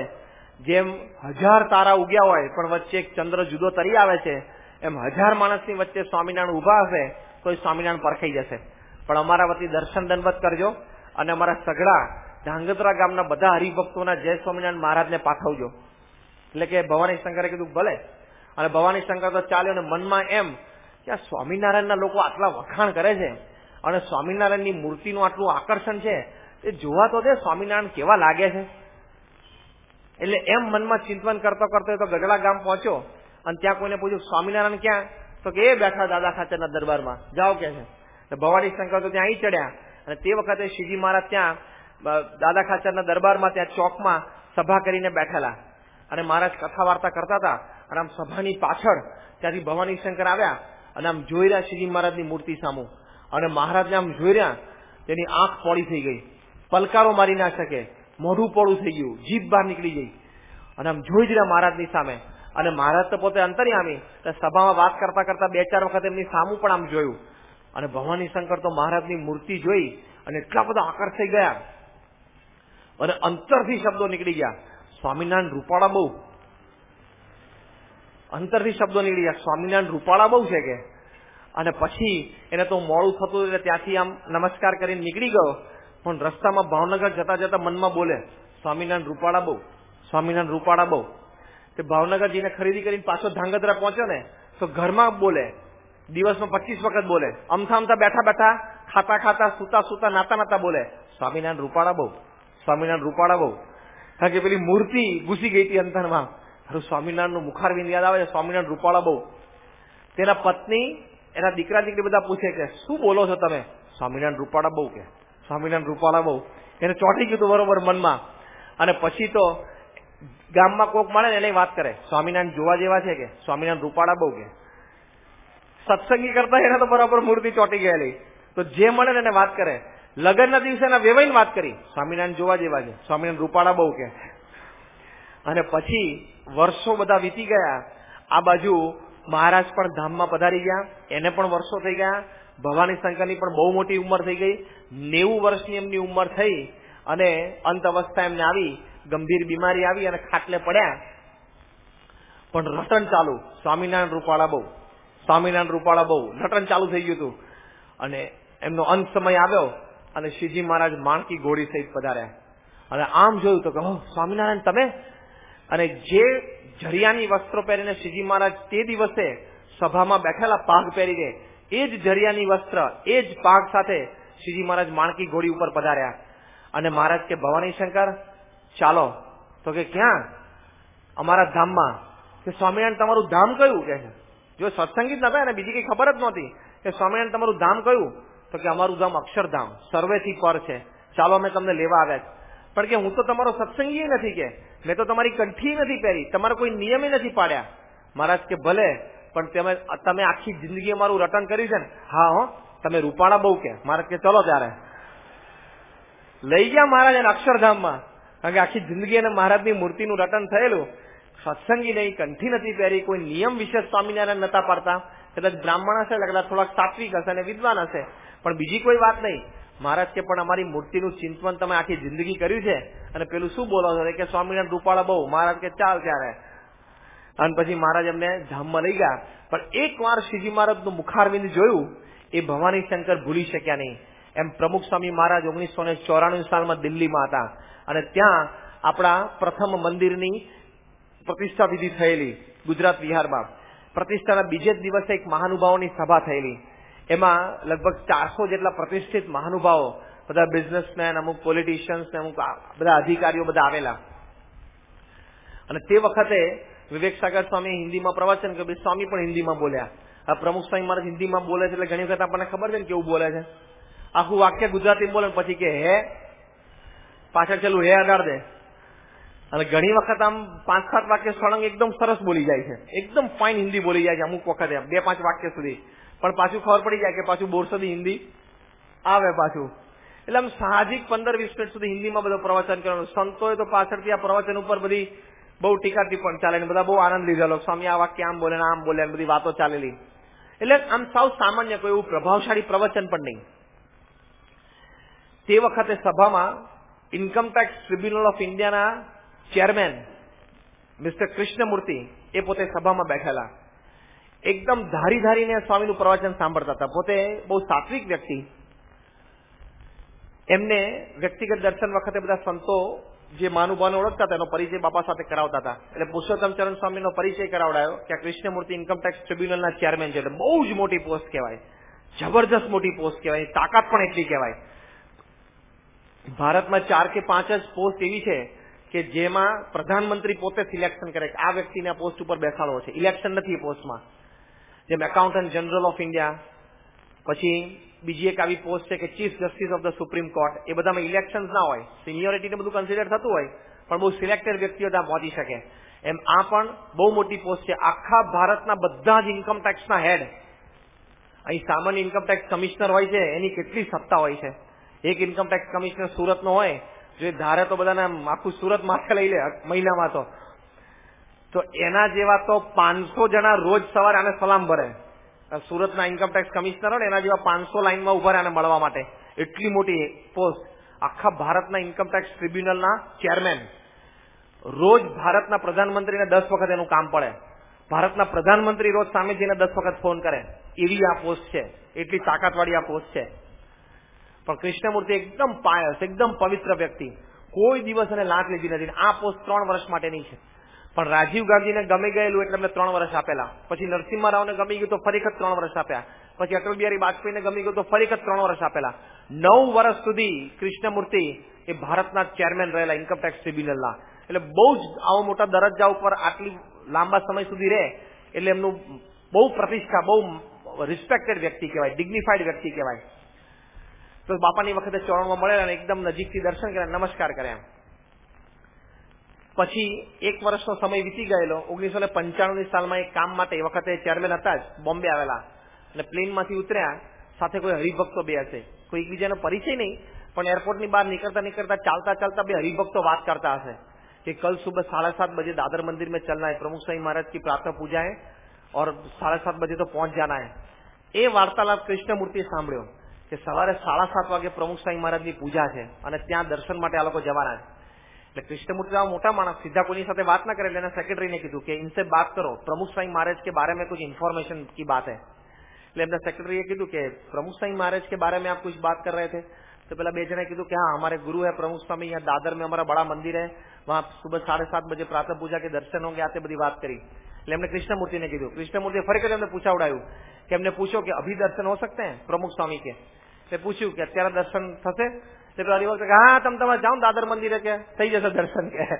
હવે કારણ કે ખબર જ નહીં કે કોણ વ્યક્તિ છે, સાજી કે એમાં કે એમનો જ વાંક હતો નહીં. કૃષ્ણમૂર્તિએ તરત એમના સેક્રેટરીને કીધું કે તમે ફોન કરી દો. ત્યાં હોટલ ઓબેરોયમાં બોમ્બેના સિલેક્ટેડ 100 બિઝનેસમેનની મીટિંગ હતી. એમાં કૃષ્ણમૂર્તિ અને એમને હાજર રહેવાનું હતું. 45 મિનિટનું એમનું પ્રવચન હતું, બધા સાથે ડિનર ફંક્શન હતું. એને કીધું કે બધાને કહો કે ડિનર પહેલા લઈ લે, હું કલાક મોડો આવીશ, હું દાદર જઈ આવું પ્રમુખ સ્વામીના દર્શન કરવા માટે. અને દાદર મંદિરે આવ્યા. હવે ત્યાં તો 5મા માળે પ્રમુખ સ્વામી મહારાજના દર્શન થાય અને 7 કોઠા વિંધીને પહોંચાય એવું છે. 5મા માળે તો પ્રમુખ સ્વામી મહારાજના ઉતારો સુધી પહોંચવું હોય તો 7 કોઠા વિંધવા પડે. અત્યારે તમારે એમાં જેમ 2-3 કોઠા વિંધો ત્યારે પહોંચાય છે, ત્યાં તો 7 કોઠા વિંધવા પડે. પણ ભગવાનનું કરવું અને એમને શુદ્ધ ભાવ હશે તે કોઈ જગ્યાએ રોક્યા નહીં, કોઈ સ્વયંસેવક એને અને પહોંચી ગયા. એમને કોઈ એની ઓળખાણ ના આપી. પણ વ્યક્તિગત દર્શન બધા આવતા હતા, એમ પણ લાઈનમાં આવી ગયા. એમને કેવું દર્શન કરીને નીકળી જવું. આમ જેવા પ્રમુખ સ્વામી મહારાજની પાસે આવ્યા અને સ્વામી આમ જસણ કર્યા, સ્વામી આમ માથે હાથ મૂક્યો. કેટલાય આવતા હોય છે ને, 300-400 જણા પ્રમુખ સ્વામી મહારાજને વ્યક્તિગત દર્શનમાં મળે, એમાં 50-60 ને જ કામ હોય, બાકી બધા તો નજીકથી દર્શન કરવા આવતા અને આશીર્વાદ લેવા આવતા હોય. પણ જેવા આમ 4 આંખ મળીને આમ એક ડગલું આગળ ભર્યા, આમ નમસ્કાર કરીને સ્વામીએ તરત હાથ લાંબો કરીને એમનો હાથ પકડી લીધો કાંડાથી. પ્રમુખ સ્વામી મહારાજ એમનો હાથ પકડી લીધો અને સ્વામી એકદમ આંખમાં આંખ રાખીને બોલ્યા. સ્વામી કે કૃષ્ણમૂર્તિ? કૃષ્ણમૂર્તિ સાહેબ ઘા ખાઈ ગયા કે હું 1.5 વર્ષ પહેલા એક જ વાર એમને મળેલો છું. અત્યારે એમની ઉંમર આ 75-76 વર્ષની છે અને એકવાર મને ઓળખી ગયા. 1.5 વર્ષ પછી એ દિવસે પણ સભામાં મારા જેવા તો મોટા મોટા 400 માણસ એમને મળેલા અને ઘા ખાઈ ગયા. સ્વામીને ખબર પડી ગઈ આ વ્યક્તિ કોણ છે. સ્વામી કીધું કે બેઠો. સંતોને કીધું ખુરશી લઈ આવો. બીજા 2 સંતોને આજ્ઞા કરી હાર લઈ આવો. પછી બેસાડ્યા. સ્વામી કે દર્શન ઉભા રાખી દો. પછી બધા જેટલા 5-7 હરિભક્તો અંદર આવી ગયા લાઈનમાં. સ્વામી કે બધાને કહો બહાર ઉભા આપણે પછી મળીએ. પછી સ્વામી શાંતિથી 15 મિનિટ સુધી એમને બેઠા, ખબર અંતર પૂછ્યા. બહુ રાજી થયા. સ્વામી ઠાકોરજીનો હાર સંતો લઈને આવે એટલે એમને પહેરાવ્યો, જાતે પ્રસાદ આપ્યો, આશીર્વાદ આપ્યા, ફોટોગ્રાફ પડાવડાયા. એકદમ ગળગળા થઈ ગયા કૃષ્ણમૂર્તિ. દર્શન કરી ત્યાંથી નીકળ્યા. 99ની સાલમાં પ્રમુખ સ્વામી મહારાજ હૈદરાબાદ આવવાના હતા. તે વખતે બધા સંતો ત્યાં વિચરણ કરવા ગયેલા. એ વખતે અમે બધા સંતો પણ સાથે હતા. પુરુષોત્તમ ચરણ સ્વામીને અમે સંતો કૃષ્ણમૂર્તિના ઘરે ગયેલા. 1.5 કલાક એમના ઘરે અમે બેઠેલા. બધી ખૂબ વાતચીત થયેલી અને પોતે એકદમ ભક્તિભાવ વાળા. સવારે રોજ 2 કલાક તો અત્યારે રિટાયર છે, 2 કલાક તો પોતે પૂજા કરે છે અને પછી એક ભાગવત કથાકાર પગારદાર રાખ્યા છે. એ રોજ 1 કલાક એમને ભાગવત સંભળાવે. એકદમ ભક્તિભાવ વાળા છે. બપોરે 11-11:30 સુધી એમનો બધો ક્રમ ચાલે. 11:30 થી 12:30 1 કલાક ફોન ઉપર બેસે કે કોઈ મોટી કંપનીને કંઈક પોતાની સલાહની જરૂર હોય તો એ સલાહ આપે. પણ એને પ્રોબ્લેમ કે અને સલાહ આપે ને એ પેલા શું કે મારી ફી આની 10 લાખ રૂપિયાની છે, પેલી એક સંસ્થામાં જઈને તમે 10 લાખની પહોંચ પડી જાઓ, પેલી એક જગ્યાએ તમે 2 લાખની પહોંચ પડી જાઓ, પછી હું તમને સલાહ આપીશ. પોતે એની સલાહના પૈસા નથી લેતા. એ કે આખા ઇન્કમ ટેક્સના બધા ચોપડા ચાવીને રસ કરીને પી ગયા છે. બધા જ કાયદા એના ભેજામાં છે. મોટી મોટી મલ્ટીનેશનલ કંપનીઝ તો એને મોટા ફાર્મ હાઉસ, ગાડીઓ, નોકર ચાકર બધું ઓફર કરે છે કે ઓલ ઓવર ઇન્ડિયા તમારે જ્યાં ઈચ્છા હોય ત્યાં તમને 20 એકરનું ફાર્મ હાઉસ લઈ દઈએ, તમને ગાડીઓ, નોકર ચાકર બધું રાખીએ. તમારે કાંઈ કરવાનું નહીં. અમારે જયારે પ્રશ્ન ઉભો થાય ને ત્યારે તમારે સલાહ આપવાની ખાલી. એ ધારે ને તો એ માણસ આજની તારીખે રોજના કરોડ રૂપિયા કમાય, એટલો બુદ્ધિશાળી માણસ છે. ઇન્કમ ટેક્સનો નાનામાં નાનો કાયદો એના ભેજામાં છે, કારણ કે એની એક સલાહ ઉપર મોટી મોટી કંપનીઓના કરોડો રૂપિયા બચી જાય. ખબર છે? એક જ વાક્ય બોલે ને એની પર કરોડો રૂપિયા, એક કાયદો બતાવે એની પર કરોડો રૂપિયા બચી જતા હોય. મલ્ટીનેશનલ જાયન્ટ જેના 5-5, 10-10, 25-25, 50-50 હજાર કરોડના ટર્નઓવર હોય વર્ષે, એની માટે તો આ માણસ આમ અમૃત સમાન થઈ જાય, હીરા સમાન થઈ જાય. પણ એ તો બીજા એકદમ ભગવદી છે, સાવ સિમ્પલ હાઉસ છે. આપણને ખબર પડે કે આ માણસે લાંચ લીધી જ નથી ક્યારે. બાકી જે પોસ્ટ ઉપર એ હતા એ પોસ્ટ ઉપર લાંચ લે તો રોજના 5 કરોડ રૂપિયાની લાંચ લઈ શકે એવી એ પોસ્ટ હતી. આખા ઇન્ડિયાના ઇન્કમ ટેક્સના હેડ એટલે કેટલી મોટી વાત કહેવાય. 2 રૂમ રસોડાના સામાન્ય ઘરમાં બોલો એ રહે છે. અમે તેમના ઘરે 1.5 કલાક બેસ્યા આવે એટલે જોયું છે એટલે વાત કરીએ છીએ. એકદમ પરમ ભગવદીય. અને આજે પણ સલાહ આપે છે, કોઈ દિવસ પૈસા ચાર્જ નહીં કરવાના. પણ કોઈ અનાથ આશ્રમ હોય, કોઈ શૈક્ષણિક સંસ્થા હોય, એ લોકોને દાનની જરૂર હોય ને કૃષ્ણમૂર્તિ સાહેબને એમ કહી જાય કે અમારે એક બિલ્ડિંગ રિનોવેશન કરાવવાનું છે, 7 લાખનો ખર્ચો છે. તો કે સારું, કોકને કહી દેશું. પછી કોઈ કંપની વાળા ફોન કરે કે સાહેબ આવો પ્રશ્ન છે, ત્યાં પહોંચ પડી જાઓ, પછી સલાહ આપી દઉં. સલાહ આપી દે એટલે પેલાના કામે થઈ જાય, આનું કામે થઈ જાય. સેવા કરે છે, એક સમાજ સેવા છે એમની. પણ એ વખતે જયારે અમે ઉભા થતા હતા ત્યારે અમે એમને એક પ્રશ્ન પૂછ્યો. મેં કહ્યું એમને કે સર, યુ મેટ પ્રમુખ સ્વામી ફોર 2 times, 94માં 95માં, અને આજે તો બીજા 4 વર્ષ થઈ ગયા. વચ્ચે તમારી એક દર્શન થયા? તો કે ના, વચ્ચે મારે એક વખત દર્શન જ થયા. એટલે અમે સંતો એની માટે જ આમંત્રણ આપવા માટે ગયેલા કે હમણાં હૈદરાબાદ પધારે છે 10 દિવસ પછી, તમે ખાસ પધારજો. એ કે ના, મને આખો સ્કેડ્યુલ આપો, હું રોજ એમની પ્રાતઃ પૂજામાં દર્શન કરવા માટે આવીશ. હું ફ્રી જ છું, હવે હું રિટાયર થઈ ગયો છું. પોતે આવેલા 5-6 દિવસ સુધી હૈદરાબાદ નિયમિત સભામાં આવેલા. પણ છેલ્લે ઉભા થતા થતા અમે એમને પૂછ્યું કે તમે પ્રમુખ સ્વામી મહારાજને 2 વખત મળ્યા છો, પણ તમારો પર્સનલ એક્સપિરિયન્સ પ્રમુખ સ્વામી મહારાજ સાથેનો શું? What is your personal experience? ત્યારે કૃષ્ણમૂર્તિ સાહેબ, આટલા બુદ્ધિશાળી માણસ, આ પોસ્ટ એમને ભોગવેલી અને 3 પ્રધાનમંત્રીઓ સાથે સીધું જ જેને કામ કરેલું, અને એમની એક સલાહ ઉપર કરોડો રૂપિયા આગા પાછા થતા હોય, એક વાક્ય ઉપર. હવે આવી બુદ્ધિશાળી આટલો બુદ્ધિશાળી માણસ, એમના આંખમાં આંસુ આવી ગયા.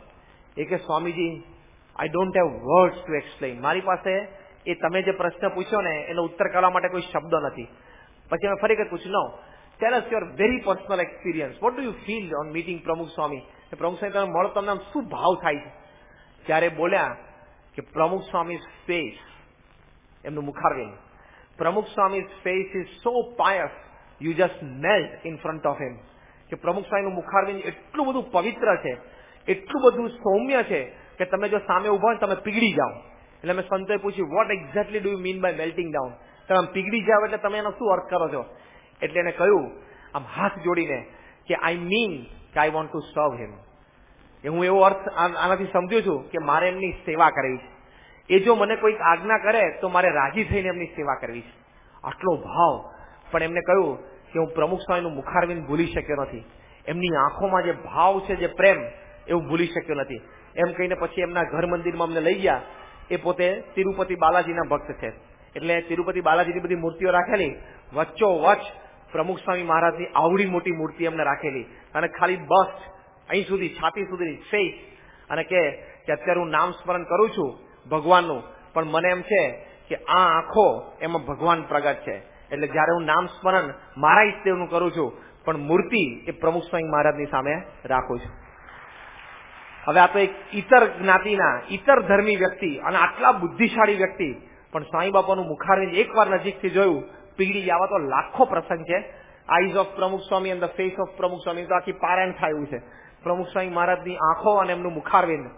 પણ જેવો ભવાની શંકર અને શ્રીજી મહારાજ પ્રત્યે ભાવ હતો કે સ્વામિનારાયણ રૂપાળા બહુ, એમ કૃષ્ણમૂર્તિ સ્વામીને પણ કૃષ્ણમૂર્તિને પણ શું થઈ ગયેલું કે પ્રમુખ Swami face is very pious, બહુ પવિત્ર અને સૌમ્ય મુખારવિંદ છે એમનું.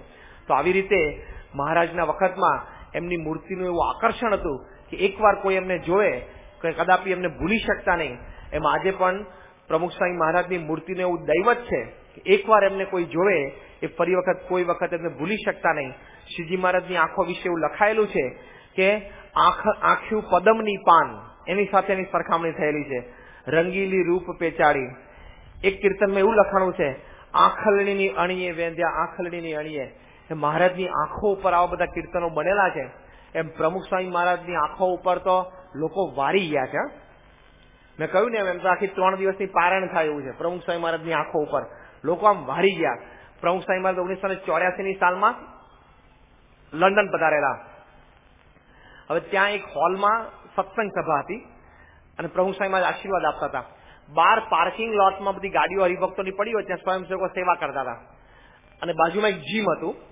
તો એક ધોળિયો ત્યાં બ્રિટિશર એ પોતે જે પાર્કિંગ લોટમાં આવીને એની ગાડી પાર્ક કરી અને પછી ગાડીમાંથી ઉતરીને તો જીમમાં જવાનો હતો. પણ એને પેલા સ્વયંસેવકો માટે બહાર એક આપણે પાર્કિંગમાં સ્પીકર રાખ્યું હોય ને કે સ્વયંસેવકોને કથાને આશીર્વાદ સંભળાય એની માટે, તો એમાં એને અવાજ સાંભળ્યો સ્વામીનો. તે માણસ ઉભો રહી ગયો. હવે આ તો ધોળિયો માણસ બ્રિટિશર, એને ગુજરાતીમાં શું સમજણ પડે? છાંટોય સમજણ પડે નહીં. પણ ઉભો રહી ગયો એ માણસ. પછી આમને આમ આકાશ તરફ જોઈને સાંભળી રહ્યો. એટલે 2-3 સ્વયંસેવકોની નજર પડી પાર્કિંગ વિભાગમાંથી કે આ સ્વામીનો અવાજ સાંભળીને ઉભો રહી ગયો છે. સ્વામી તો હોલમાં અંદર કથા કરતા હતા, આશીર્વાદ આપતા હતા. પછી એને આપણે સ્વયંસેવકને બોલાવ્યા કે હુઝ વોઇસ ઇઝ ધીસ? આ કોનો અવાજ છે? એટલે આપણે સ્વયંસેવકે વાત કરી કે અમારા ગુરુ છે પ્રમુખ સ્વામી મહારાજ જે ભારતથી આવ્યા છે અને એ અત્યારે સભામાં આશીર્વાદ આપે છે, એમનો અવાજ છે. કે થોડી વાર સાંભળી રહ્યો પછી કે ઇટ્સ અ વન્ડરફુલ વોઇસ, કે આ બહુ સરસ અવાજ છે કે એમનો. પછી કે can I go inside, can I attend your assembly? હું અંદર જઈ શકું? એટલે આપણે હરિભક્ત કીધું હા વાંધો નહીં આવો. એટલે એક સ્વયંસેવક ભેગા ગયા અને સભામાં ત્યાં અંદર લઈ ગયા. અને જેવા સભા સ્થળમાં અંદર એન્ટર થયા અને સ્વામી તો આમ સાહજિક રીતે આ રીતે આસન ઉપર બેસીને આશીર્વાદ આપતા હતા, પણ આમ વચ્ચે સભાના મધ્યથી એક દરવાજો હતો, તે દરવાજામાંથી એન્ટર થયા અને આપણે સ્વયંસેવકે બતાવ્યું કે જો આ પેલા બેઠા છે ને પ્રમુખ સ્વામી, એ અત્યારે આશીર્વાદ આપે છે, એમનો અવાજ તમને સંભળાયેલો. અને સ્વામીનું મુખારવિંદ જોઈને તેની આંખો ચોંટી ગઈ. એકદમ એની આંખો ચોંટી ગઈ. પછી એમને કીધું કે can I take his pictures? એના ફોટોગ્રાફ હું પાડી શકું? એટલે આપણે સ્વયંસેવક કે હા પાડીને ત્યાં તો એ દોડ્યો, સભામાંથી દોડ્યો સીધા પાર્કિંગ લોટમાં, ગાડીમાંથી એનો કેમેરા લઈ આવ્યો અને દોડીને પાછો આવ્યો. પછી કે can I take his pictures from the front? અહીંયા આગળ આવીને પિક્ચર પાડી શકું? એટલે આપણે સ્વયંસેવક કીધું કે અત્યારે આશીર્વાદ આપે છે એટલે તમારી સભાની મર્યાદા હોય અને બધા તમે ફોટોગ્રાફ પાડશો તો બધાને ખલેલ પહોંચશે, તમે થોડા સભામાં સાઈડથી પાડજો, આગળથી. એટલે પછી એ તો આગળથી ફોટોગ્રાફ પાડવા માંડ્યા અને પેલો માણસ ગાંડો થઈ ગયો હોય ને એમ ગાંડાની જેમ ફોટોગ્રાફ પાડે, ક્લિક કરે સ્વામીને. અને સ્વામી તો સાહજિક આમ આશીર્વાદ આપતા હતા. અત્યારે તો સ્વામીના આમ હાથ આશીર્વાદ દરમિયાન ઓછા હલે છે, પહેલા તો બહુ હલતા હતા. આમ આશીર્વાદ આપતા આટલું બધું આમ હાથ હલતા હોય બધા એમના. અને એમને જે ફોટોગ્રાફ પાડ્યા છે, પછી પેલા સ્વયંસેવકે કીધું કે તમે ઘણા ફોટોગ્રાફ પાડો, થોડી વાર બેસો. એ કે ના, અત્યારે એમની આંખોમાં જે ભાવ દેખાય છે ને, જે પ્રેમ દેખાય છે ને, એક્સિલન્ટ, કે fantastic. I have not seen such eyes in my life. આવી આંખો મેં જોઈ જ નથી કે મને એના. અને કે હું તો કઈ આખા ફોટો નથી પાડતો, ખાલી એમની આંખોના જ પાડું છું. હું તો એમની આંખોના જ ખાલી ફોટોગ્રાફ પાડું છું, કે આખા તો ફોટોગ્રાફ પાડતો જ નથી કે. અને પછી વિવેક જીવન સ્વામી 84માં સાથે હતા. એમને પેલા સ્વયંસેવકે વાત કરી. એટલે વિવેક જીવન સ્વામી એમ સભામાંથી ઉભા છે, એમની પાસે ગયા. ધોળિયાને કીધું કે તું ફોટોગ્રાફ પાડસ પણ તું વધારે તું વચ્ચે ના આવતો, નહીં તો આશીર્વાદમાં અને ઓડિયન્સને ડિસ્ટર્બ થશે. એ કે પ્લીઝ કે લેટ મી પિક્ચર, એટલે કે મને ફોટોગ્રાફ પાડવા દો કે. અને પછી એને ફોટોગ્રાફ પાડ્યા. એટલે વિવેક જીવન સ્વામી કીધું કે આને પૂછીએ ખરા કોણ છે, એને પૂછીએ તો ખરા કોણ છે, એમને કોઈ કાંઈ દોડાદોડી કરે છે. વિવેક જીવન સ્વામી કીધું કે મે આઈ હેવ યોર ઇન્ટ્રોડક્શન? એટલે વિવેક જીવન સ્વામી એને પૂછ્યું કે તમારો પરિચય. એટલે એને ખિસ્સામાંથી એનું વિઝિટિંગ કાર્ડ કાઢ્યું. Mister Peter Snowdon, chief photographer, BBC, British broadcasting કોર્પોરેશનનો ચીફ ફોટોગ્રાફર. પછી વિવેક જીવન સ્વામીએ તો શાંતિથી બેસીને વાર્તાલાપ કર્યો કે આ તો કોઈ વિશેષ વ્યક્તિ લાગે કે સામાન્ય આપણી જેમ ડબલા લઈને ફરતો હોય કેમેરાના સભામાં, એવો નથી. આ તો ચીફ ફોટોગ્રાફર છે BBC નો. પછી એને પીટર સ્નોડને વાત કરી કે હું દુનિયાના 100 દેશોમાં ફરેલો છું, મોટા મોટા પ્રેસિડેન્ટ અને પ્રાઇમ મિનિસ્ટર્સના ફંક્શન એટેન્ડ કરેલા છે BBC વતી, અને એ લોકોની ફોટોગ્રાફી કરી. મોટા મોટા હોલીવુડના એક્ટર અને એક્ટ્રેસીસના મેં ફોટો સેશન કરેલા છે. પણ આવી આંખો મેં મારી જિંદગીમાં નથી જોઈ, કે આટલી પ્રભાવશાળી આંખો I have not seen in my life. 100 દેશોના પ્રેસિડેન્ટ અને પ્રાઇમ મિનિસ્ટરને મળ્યો છું, મોટા મોટા એક્ટર એક્ટ્રેસીસના ફોટો સેશન મેં કર્યા છે, પણ આટલી પ્રેમાળ આંખો, આટલી પ્રભાવશાળી આંખો મેં ક્યાંય જોઈ નથી. અને I want to keep an exhibition of this eyes. હું ચર્ચમાં મારા પ્રીસ્ટને વાત કરીશ, અને મારા પ્રીસ્ટને હું વાત કરીશ આ રવિવારે સન્ડે અમારી એસેમ્બલી પછી, કે તમારે એક સંતની આંખ જોવી છે, એક ત્યાગી, એને સંસાર માટે સંસાર છોડ્યા પછી પણ કેટલો પ્રેમ હોઈ શકે છે. એ પ્રમુખ સ્વામી મહારાજ જયારે એમના હરિભક્તોને આશીર્વાદ આપતા હોય તેમની આંખોમાંથી જે પ્રેમનો પ્રવાહ છે એ સંતની આંખોના હું તમને દર્શન કરાવું. અને એણે ચર્ચની પરમિશન લઈ અને ચર્ચમાં એક દિવસ એટલે રવિવારે આખા દિવસ માટે પ્રમુખ સ્વામી મહારાજની આંખોનું એક્ઝિબિશન ગોઠવેલું. આવું તો આપણે કોઈ દાડો નથી કર્યું, બોલો. આખું પ્રમુખ સ્વામી મહારાજની આઈઝનું એક્ઝિબિશન અને એની જ કક્ષાનો એક ફોટોગ્રાફ એ તમારે જો જોવો હોય તો આપણું સત્સંગ પુસ્તક છે, એ સત્સંગ પુસ્તકના ટાઇટલ પેજ ઉપર પ્રમુખ સ્વામી મહારાજની આંખોનો ફોટોગ્રાફ છે. ખાલી આટલું જ પિક્ચર છે. એમનું થોડું ફોરહેડ છે, આઈબ્રોઝ છે, લીડ્સ છે, આંખો છે અને ચીક્સનો અહીં સુધીનો ભાગ છે. આટલી આમ પટ્ટીનો ફોટોગ્રાફ છે. એ આંખો સામે તમે થોડીક વાર જોઈ લેજો, આપણી આંખમાં પાણી આવી જાય એટલી પ્રભાવશાળી, એટલી આમ કરુણામય સ્વામીની બધી આંખો છે. પણ પીટર સ્નોડન ગોઠવ્યું અને આજની તારીખમાં પણ પીટર સ્નોડન એના ઘરે એના બધા જ રૂમમાં આ સાઈઝના પ્રમુખ સ્વામી મહારાજની આંખોના ફોટોગ્રાફ રાખે છે. What a wonderful I. Bill Clinton, અમેરિકાના પ્રેસિડન્ટ, તો કેટલો મોટો માણસ ને કેવા વ્યક્તિઓને મળતા હોય, પણ માયામીમાં પ્રમુખ સ્વામી મહારાજને મળ્યા 22 મિનિટ માટે. ત્યાર તો એ અમેરિકાના રાષ્ટ્રપતિ હતા અને પ્રેસિડન્ટ ઓફ અમેરિકા એટલે દુનિયાનો રાજા કહેવાય. સવારના પહોરમાં ઉઠી એની સત્તા સૂર્ય ઉગેથી આસમાન સુધી ચાલતી હોય, એ ધારે તંત્ર ફેરવી નાખે એટલો સત્તાધીશ માણસ. અને એની ફૂલ પ્રાઇમ સત્તા ઉપર હતા ત્યારે પ્રમુખ સ્વામી મહારાજને માયામીમાં ફ્લોરિડામાં 22 મિનિટ માટે મળેલા. પણ 22 મિનિટ પછી પહેલું જ વાક્ય બોલ્યા કે હિઝ આઈઝ આર મેગ્નિફિસન્ટ, કે એમની આંખો છે ને બહુ જ પ્રભાવશાળી છે, કે આવી આંખો મેં ક્યારેય જોઈ નથી. કે 22 મિનિટની મુલાકાતમાં અમેરિકાના પ્રેસિડન્ટ આવું બોલેલા. અને પછી બીજું બોલ્યા કે એમની આંખોમાં જે પ્રેમ ભાવ છે, મને એમની આંખો જોઈને એવું થયું કે આ વ્યક્તિ આ દરજ્જે પોતાના નિસ્વાર્થ સેવા ભાવનાથી પહોંચેલા છે. કોઈને ધક્કો મારીને, કોઈને પાછા પાડીને, કોઈના પ્રત્યે કુભાવ રાખીને આ પોતે આ કક્ષાએ પહોંચ્યા નથી. જે કક્ષાએ અત્યારે પ્રમુખ સ્વામી છે એમની સેવા અને ભક્તિથી અને નિસ્વાર્થ ભાવનાથી એ પોતે પહોંચેલા છે. આવું એમને પ્રમુખ સ્વામી મહારાજની આંખો જોઈને દેખાઈ ગયેલું. તો આવી રીતે મહારાજની મૂર્તિમાં એવું ચુંબકીય આકર્ષણ હતું. એમની આંખો માટે પરમહંસો એવા પદો બનાવ્યા છે. આજે પ્રમુખ સ્વામી મહારાજની આંખો માટે પણ લોકોને એકવાર જોઈને દર્શન કરીને એવો ભાવ થાય છે. તો મહારાજની મૂર્તિ એ જેવી આકર્ષક હતી એવી પ્રમુખ સ્વામી મહારાજની મૂર્તિ પણ અતિ આકર્ષક છે. પ્રોફેસર ફ્રીજ પણ પ્રમુખ સ્વામી મહારાજની આંખો ઉપર જ વારી ગયેલા. એટલે તો ઘણા બધા છે. એમ મહારાજની મૂર્તિમાં એક ચુંબકીય આકર્ષણ હતું, એમ પ્રમુખ સ્વામી મહારાજની મૂર્તિમાં પણ એવું ચુંબકીય આકર્ષણ છે. એટલે જેવા શ્રીજી મહારાજ હતા એવા જ આજે પ્રમુખ સ્વામી મહારાજના આપણને દર્શન થાય છે. બીજો એક દ્રષ્ટિકોણ એ પણ છે કે મહારાજના વખતમાં એમના કાર્યથી મોટા મહાનુભાવો, ધર્માચાર્યો એ બધા પણ ખૂબ પ્રભાવિત થયેલા. એમ આજે પણ પ્રમુખ સ્વામી મહારાજે આ હળાહળ કળિયુગમાં સતયુગની પ્રવૃત્તિ કરે છે તો મોટા મોટા મહાનુભાવો, મોટા ધર્માચાર્યો એ પણ પ્રમુખ સ્વામી મહારાજના આવા કાર્યથી ખૂબ પ્રભાવિત થાય. શ્રીજી મહારાજની હયાતીમાં દ્વારકાપીઠના શંકરાચાર્ય એ પોતે ત્યાં ઉત્તર પ્રદેશ એમને પ્રવચન માળા માટે પધારેલા. એમાં ગોંડા જિલ્લામાં પધારેલા, જે જિલ્લામાં શ્રીજી મહારાજનો જન્મ થયો. અને ત્યાં રામ જન્મભૂમિમાં એ પોતે રામદત્ત પાંડેને મળ્યા. એ રામદત્ત પાંડે બહુ પોતે વિદ્વાન હતા અને એ વખતે સમગ્ર ઉત્તર ભારતમાં નામાંકિત બધા વિદ્વાનો હતા, એમાંના એક આ હતા. શંકરાચાર્યજીની મુલાકાત એમની સાથે થયેલી.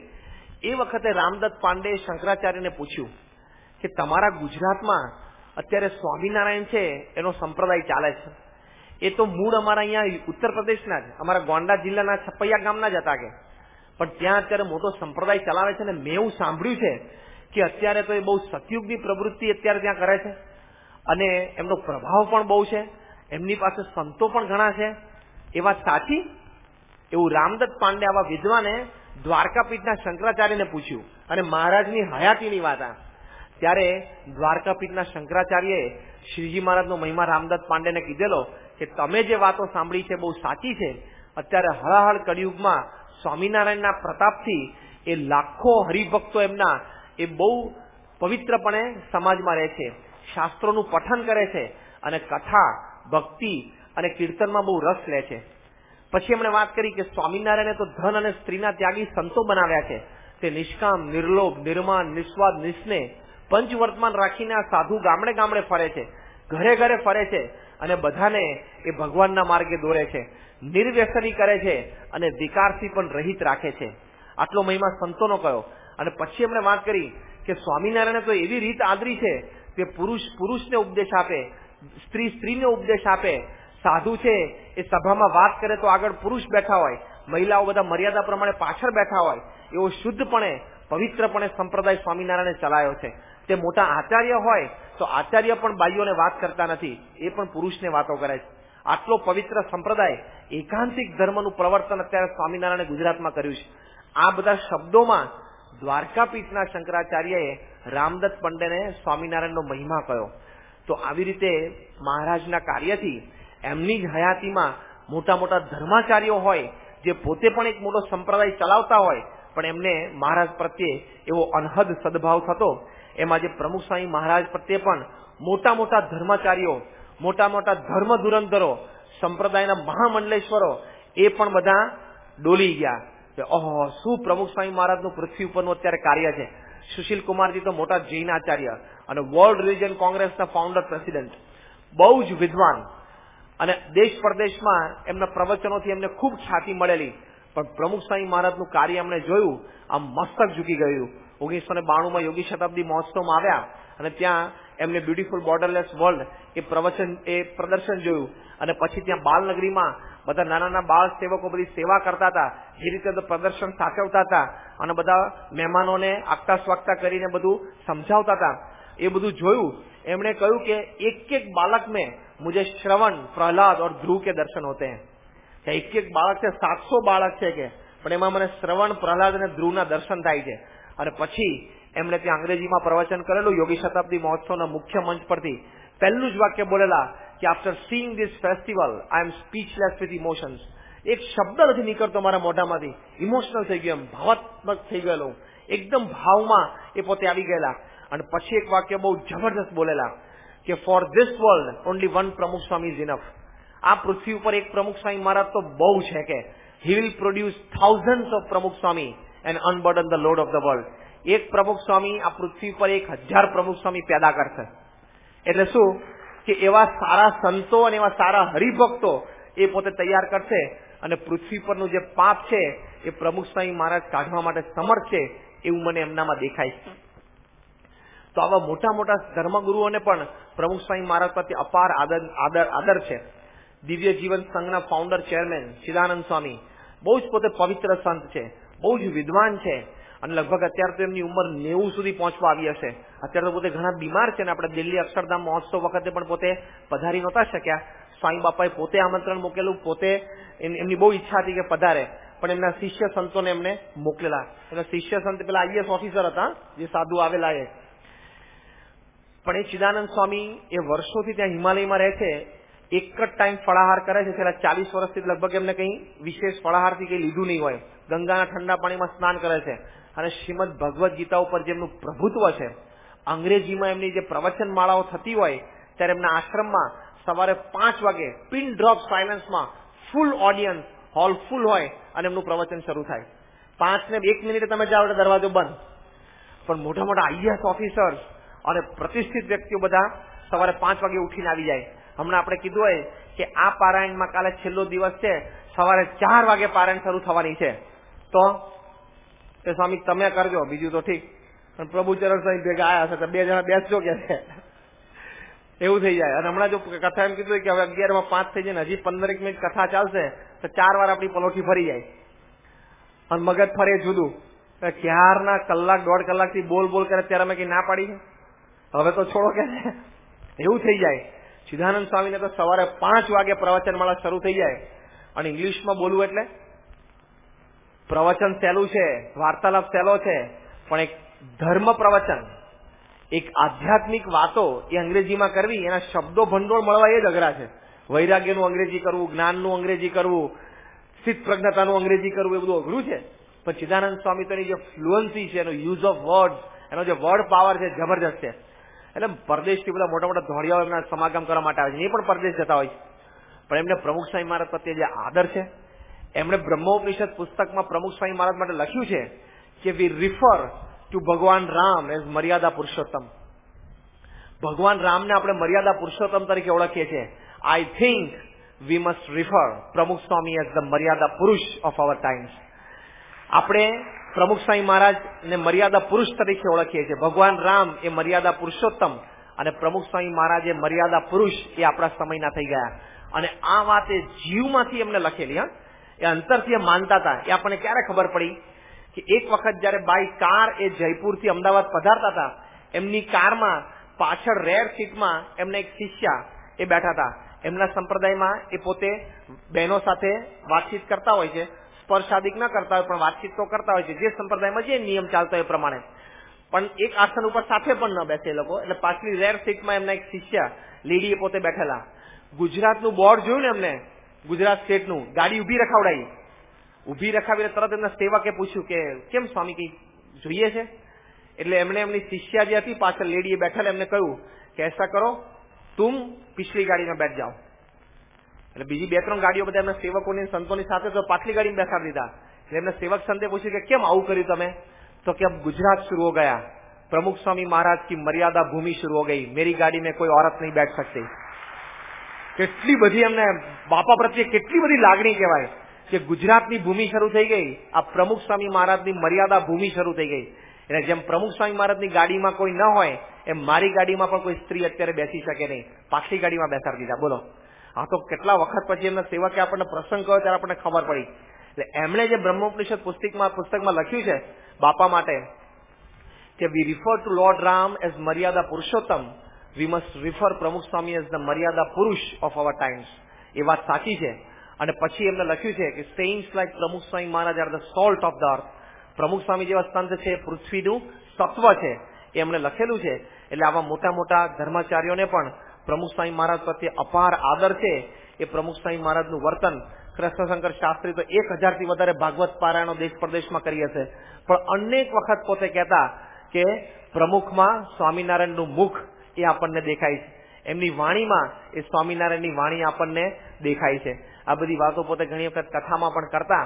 એમને પણ એક અપાર આદર હતો. તો જો દેશ પ્રદેશમાં બધાને સ્વામી પ્રત્યે આવો આદર છે, તો મહારાજના વખતમાં શ્રીજી મહારાજ પ્રત્યે મોટા મોટા ધર્માચાર્યોને આવો આદર રહેતો, એમ આજે પ્રમુખ સ્વામી મહારાજના વખતમાં મોટા મોટા જે ધર્માચાર્યો છે એમને પણ પ્રમુખ સ્વામી મહારાજ પ્રત્યે આવો એક આદર રહે છે. એ બહુ જ મોટી વાત છે. ત્યાં પ્રમુખ સ્વામી મહારાજ દુબઈમાં પધારવાના હતા અને તે વખતે ત્યાંના બધા જૈન આગેવાનોએ વિનંતી કરી કે તમે આજે દુબઈ પધારો છો તો અમારી એક જૈનોની સભા છે, ત્યાં અમારા ગુરુ પુષ્પરાજ મુનિ એ પોતે સભાને સંબોધવાના છે, તો અમારી ઈચ્છા છે કે પૂર્ણાહુતિનો દિવસ છે તો તમે પણ ત્યાં સભામાં પધારો, આપના દર્શન બધાને થાય, આપ પણ થોડા આશીર્વાદ આપો. એટલે પછી સ્વામી બાપાએ બધા જૈન અગ્રણીઓને એમને રાજી કરવા માટે હા પડે કે અમે આવશું પણ અમારી એક મર્યાદા છે એટલું બોલે અને તરત વિવેક સાગર સ્વામી બધી મર્યાદાઓ સમજાવી દીધી. એટલે બધા આગેવાનો અને આયોજકો હતા એ લોકોએ કીધું કે ના અમે બધી વ્યવસ્થા કરશું, તમે આવજો. પુષ્પરાજ મુનિને પણ ખ્યાલ આપ્યો કે પ્રમુખ સ્વામી મહારાજ આજે સભામાં આવવાના છે. હવે બધી જ જૈનોની સભા હતી. પ્રમુખ સ્વામી મહારાજનો તો એમના આગેવાનોને આયોજકોની બહુ ઈચ્છા હતી એટલે જવાનું થવાનું હતું. તે સ્ટેજ ઉપરથી આશીર્વાદ પુષ્પરાજ મુનિ બોલતા હતા અને બધી સભા ભરાઈને બેઠેલી. એટલે ત્યાં તો બીજા સંપ્રદાયોમાં તો આપણા જેટલી મર્યાદા ન હોય એટલે પુરુષો મહિલાઓ બધા સાથે બેઠા હોય. 11 વાગે પ્રમુખ સ્વામી મહારાજ સભામાં આવવાના હતા. એટલે 11:10 થઈને એટલે પુષ્પરાજ મુનિએ જાહેરાત કરી કે હવે પ્રમુખ સ્વામી મહારાજ હમણાં 10 મિનિટમાં સભામાં પધારશે, તો હું બધાને વિનંતી કરું છું કે જેમ પ્રમુખ સ્વામી મહારાજ સભામાં બેઠા હોય ત્યારે એમની જે સ્વામિનારાયણીય મર્યાદા છે, પુરુષો અને મહિલાઓ પોતપોતાના રિસ્પેક્ટેડ સ્થાનોમાં બેસતા હોય છે મર્યાદા પ્રમાણે, એ પ્રમાણે હવે બેસે તો એ સારું છે. એવી જાહેરાત કરી એટલે બધા પોતપોતાની વ્યવસ્થા પ્રમાણે ગોઠવા માંડ્યા પુરુષો અને મહિલાઓ. એમાં 4-5 બધા બૈરાઓ હશે, એ લોકોને જરા અહમ ગમાણો કે હવે પ્રમુખ સ્વામી, કારણ કે એ લોકો કોઈ દિવસ દર્શન નહીં કરેલા અને સ્વામીનો બીજો કોઈ મહિમા કે વાત પણ નહીં સાંભળેલી કે કોણ છે એવા મોટા પ્રમુખ સ્વામી કે ભારતથી ગુજરાતથી આવ્યા છે, એની આવે એટલે અમારે કઈ પાછળ બેસવાનું અને અમારે અમારી સ્થાન છોડવાનું, અહીંયા સભામાં અહીંયા બેઠા છીએ અને આ પારાયણના બધા મુખ્ય દાતાઓ અમે લોકો છીએ અને અમારે અહીંથી પાછળ જવાનું બધું બોલવા માંડ્યા. ત્યારે પુષ્પરાજ મુનિ એકદમ ગરમ થઈ ગયા. એમણે આ બધા જે આગેવાનો 4-5 બધા જે કુટુંબના હતા એના જ મહિલાઓ હતા, એમને ત્યાં જઈને સભામાંથી એટલે કે સ્ટેજ ઉપરથી ઉતરીને નીચે જઈને વાત કરી કે જો તમારાથી પ્રમુખ સ્વામી મહારાજ વિશે આવું બોલાય જ નહીં. પ્રમુખ સ્વામી મહારાજ તો એવા એક બ્રહ્મચારી સંત છે કે શાસ્ત્રોમાં મહિમા એવો લખેલો છે કે જેને એના જીવન દરમિયાન અષ્ટાંગ બ્રહ્મચર્ય પાડ્યું હોય, એ જયારે સ્નાન કરતા હોય ત્યારે એમની શિખામાંથી એ પાણીના ટીપા પડે, એ ટીપા અધ્ધર લેવા માટે દેવતાઓ બધા આવતા હોય. એટલો બધો મહિમા એવા અષ્ટાંગ બ્રહ્મચારીનો લખેલો છે. એવા આખા ભારત વર્ષમાં એક બ્રહ્મચારી અત્યારે આ પ્રમુખ સ્વામી મહારાજ છે, તમને એમના દર્શન થાય છે એ તમારી આંખોના પાપ બળી જશે, એવો મહિમા છે આવા સંતો. અમારા સંતો માટે પણ એ આદર છે.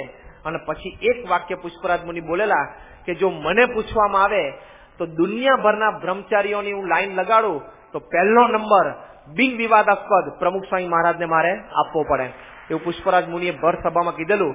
અને પછી એ બધા મહિલા આગેવાનો કીધું કે તમારા ભાગ્ય છે કે આવા એક મહાન સંતના દર્શન તમને થાય છે, માટે તમે મર્યાદામાં રહો તો એમના દર્શન તમને થશે. અને બધું જ તમને જે કંઈ પુણ્ય એ તમારે જોઈતું હશે, એકવાર ભાવથી આવા મહાન સંતના દર્શન કરશો તો પણ બધું પુણ્ય પ્રાપ્ત થઈ જશે, અનંત વ્રત. અને પછી એવું બોલેલા કે અનંત અઠ્ઠૈયોનું પુણ્ય એ આમના દર્શનથી તમને થઈ જશે. તો આવી રીતે આવા મોટા મોટા ધર્માચાર્યો એમને પણ પ્રમુખ સ્વામી મહારાજ પ્રત્યે આવો આદર છે. તો જો મહારાજના વખતમાં આવો એમનો પ્રભાવ હતો, એ પ્રમુખ સ્વામી મહારાજના વખતમાં પણ આજે આવો જબરદસ્ત પ્રભાવ દેખાય છે. તો આજે આપણે આ વાતો સમજ્યા, 3 મુદ્દાઓ આજે આપણે સમજ્યા કે જેવા શ્રીજી મહારાજ સંત વત્સલ હતા એવા જ સંત વત્સલ પ્રમુખ સ્વામી મહારાજ છે. અને એ સંત વત્સલપણાના દાવે જેવો સંત સમાજ એ શ્રીજી મહારાજના વખતમાં હતો એવો જ સંત સમાજ આજે પ્રમુખ સ્વામી મહારાજના વખતમાં આપણને દેખાય છે. ત્યાર પછી આપણે બીજો મુદ્દો એ સમજેલા કે શ્રીજી મહારાજની મૂર્તિનું જેવું આકર્ષણ હતું એવું જ આકર્ષણ આજે પ્રમુખ સ્વામી મહારાજની મૂર્તિનું પણ આજે આપણને સત્સંગમાં અને બહાર ગુણભાવી સમાજમાં આપણને દેખાય છે. ત્રીજો મુદ્દો આપણે એ સમજ્યા કે મહારાજના વખતમાં એમના કાર્યથી, એમના ધર્મ પ્રવર્તનના કાર્યથી મોટા મોટા ધર્માચાર્યો ખૂબ પ્રભાવિત થઈ ગયેલા અને મહારાજ પ્રત્યે અપાર આદર ધરાવતા હતા. એમાં જે પ્રમુખ સ્વામી મહારાજ પણ આ હળહળ કળિયુગમાં જે સતયુગની પ્રવૃત્તિ પ્રવર્તાવે છે, તો આ ધર્મ પ્રવર્તનના કાર્યથી પ્રમુખ સ્વામી મહારાજ પ્રત્યે પણ મોટા મોટા ધર્માચાર્યો જે આ માર્ગે ચાલે છે અને પોતે પણ મોટા સંપ્રદાયો ચલાવે છે, એમને પ્રમુખ સ્વામી મહારાજ પ્રત્યે અપાર આદર છે. તો જેવા શ્રીજી મહારાજ હતા એવા જ આપણા ગુરુ પ્રમુખ સ્વામી મહારાજ છે, એમાં રોમનો પણ ફેર નથી. આવતીકાલે આપણે પારાયણનો છેલ્લો દિવસ છે, એમાં આપણે આવા જ બીજા 2 કે 3 મુદ્દા સમજવાના છે. એક તો જેવા શ્રીજી મહારાજના અભિપ્રાય, રુચિ, સિદ્ધાંત હતા એવા જ અભિપ્રાય, રુચિ અને સિદ્ધાંત એ આજે પ્રમુખ સ્વામી મહારાજના દેખાય છે. બીજું, શ્રીજી મહારાજનો એકમાત્ર ધ્યેય હતો કે પોતાના આશ્રિતને એવી બ્રાહ્મણી સ્થિતિ પડાવી, બ્રાહ્મણી સ્થિતિ કરી અને અક્ષરધામના અધિકારી કરવા છે. એમ પ્રમુખ સ્વામી મહારાજના અંતરમાં પણ એક જ ઈચ્છા છે કે આપણને બ્રાહ્મણી સ્થિતિ કરાવી અક્ષરધામમાં મહારાજની સેવાના અધિકારી કરવા. એ બીજો મુદ્દો આપણે કાલે સમજીશું. અને છેલ્લે શ્રીજી મહારાજનું જે સર્વોપરીપણું છે કે મહારાજ જેવા સર્વોપરી હતા, જેવા નિષ્કલંક હતા, જેવા નિર્વિકારી હતા, જેવા નિર્વિષય હતા, એમ પ્રમુખ સ્વામી મહારાજ પણ એવા નિર્વિષયી છે, નિર્વિકારી છે, નિષ્કલંક એમનું જીવન છે. અને મહારાજની જેમ એ પણ એવા સર્વોપરીપણે વર્તે છે. મહારાજનું પૂર્ણ ઐશ્વર્ય અત્યારે પ્રમુખ સ્વામી મહારાજ દ્વારા દેખાય છે. એટલા મુદ્દા આપણે આવતીકાલે પારાયણની પૂર્ણાહુતિમાં જોઈશું. શ્રી સ્વામિનારાયણ ભગવાનની જય.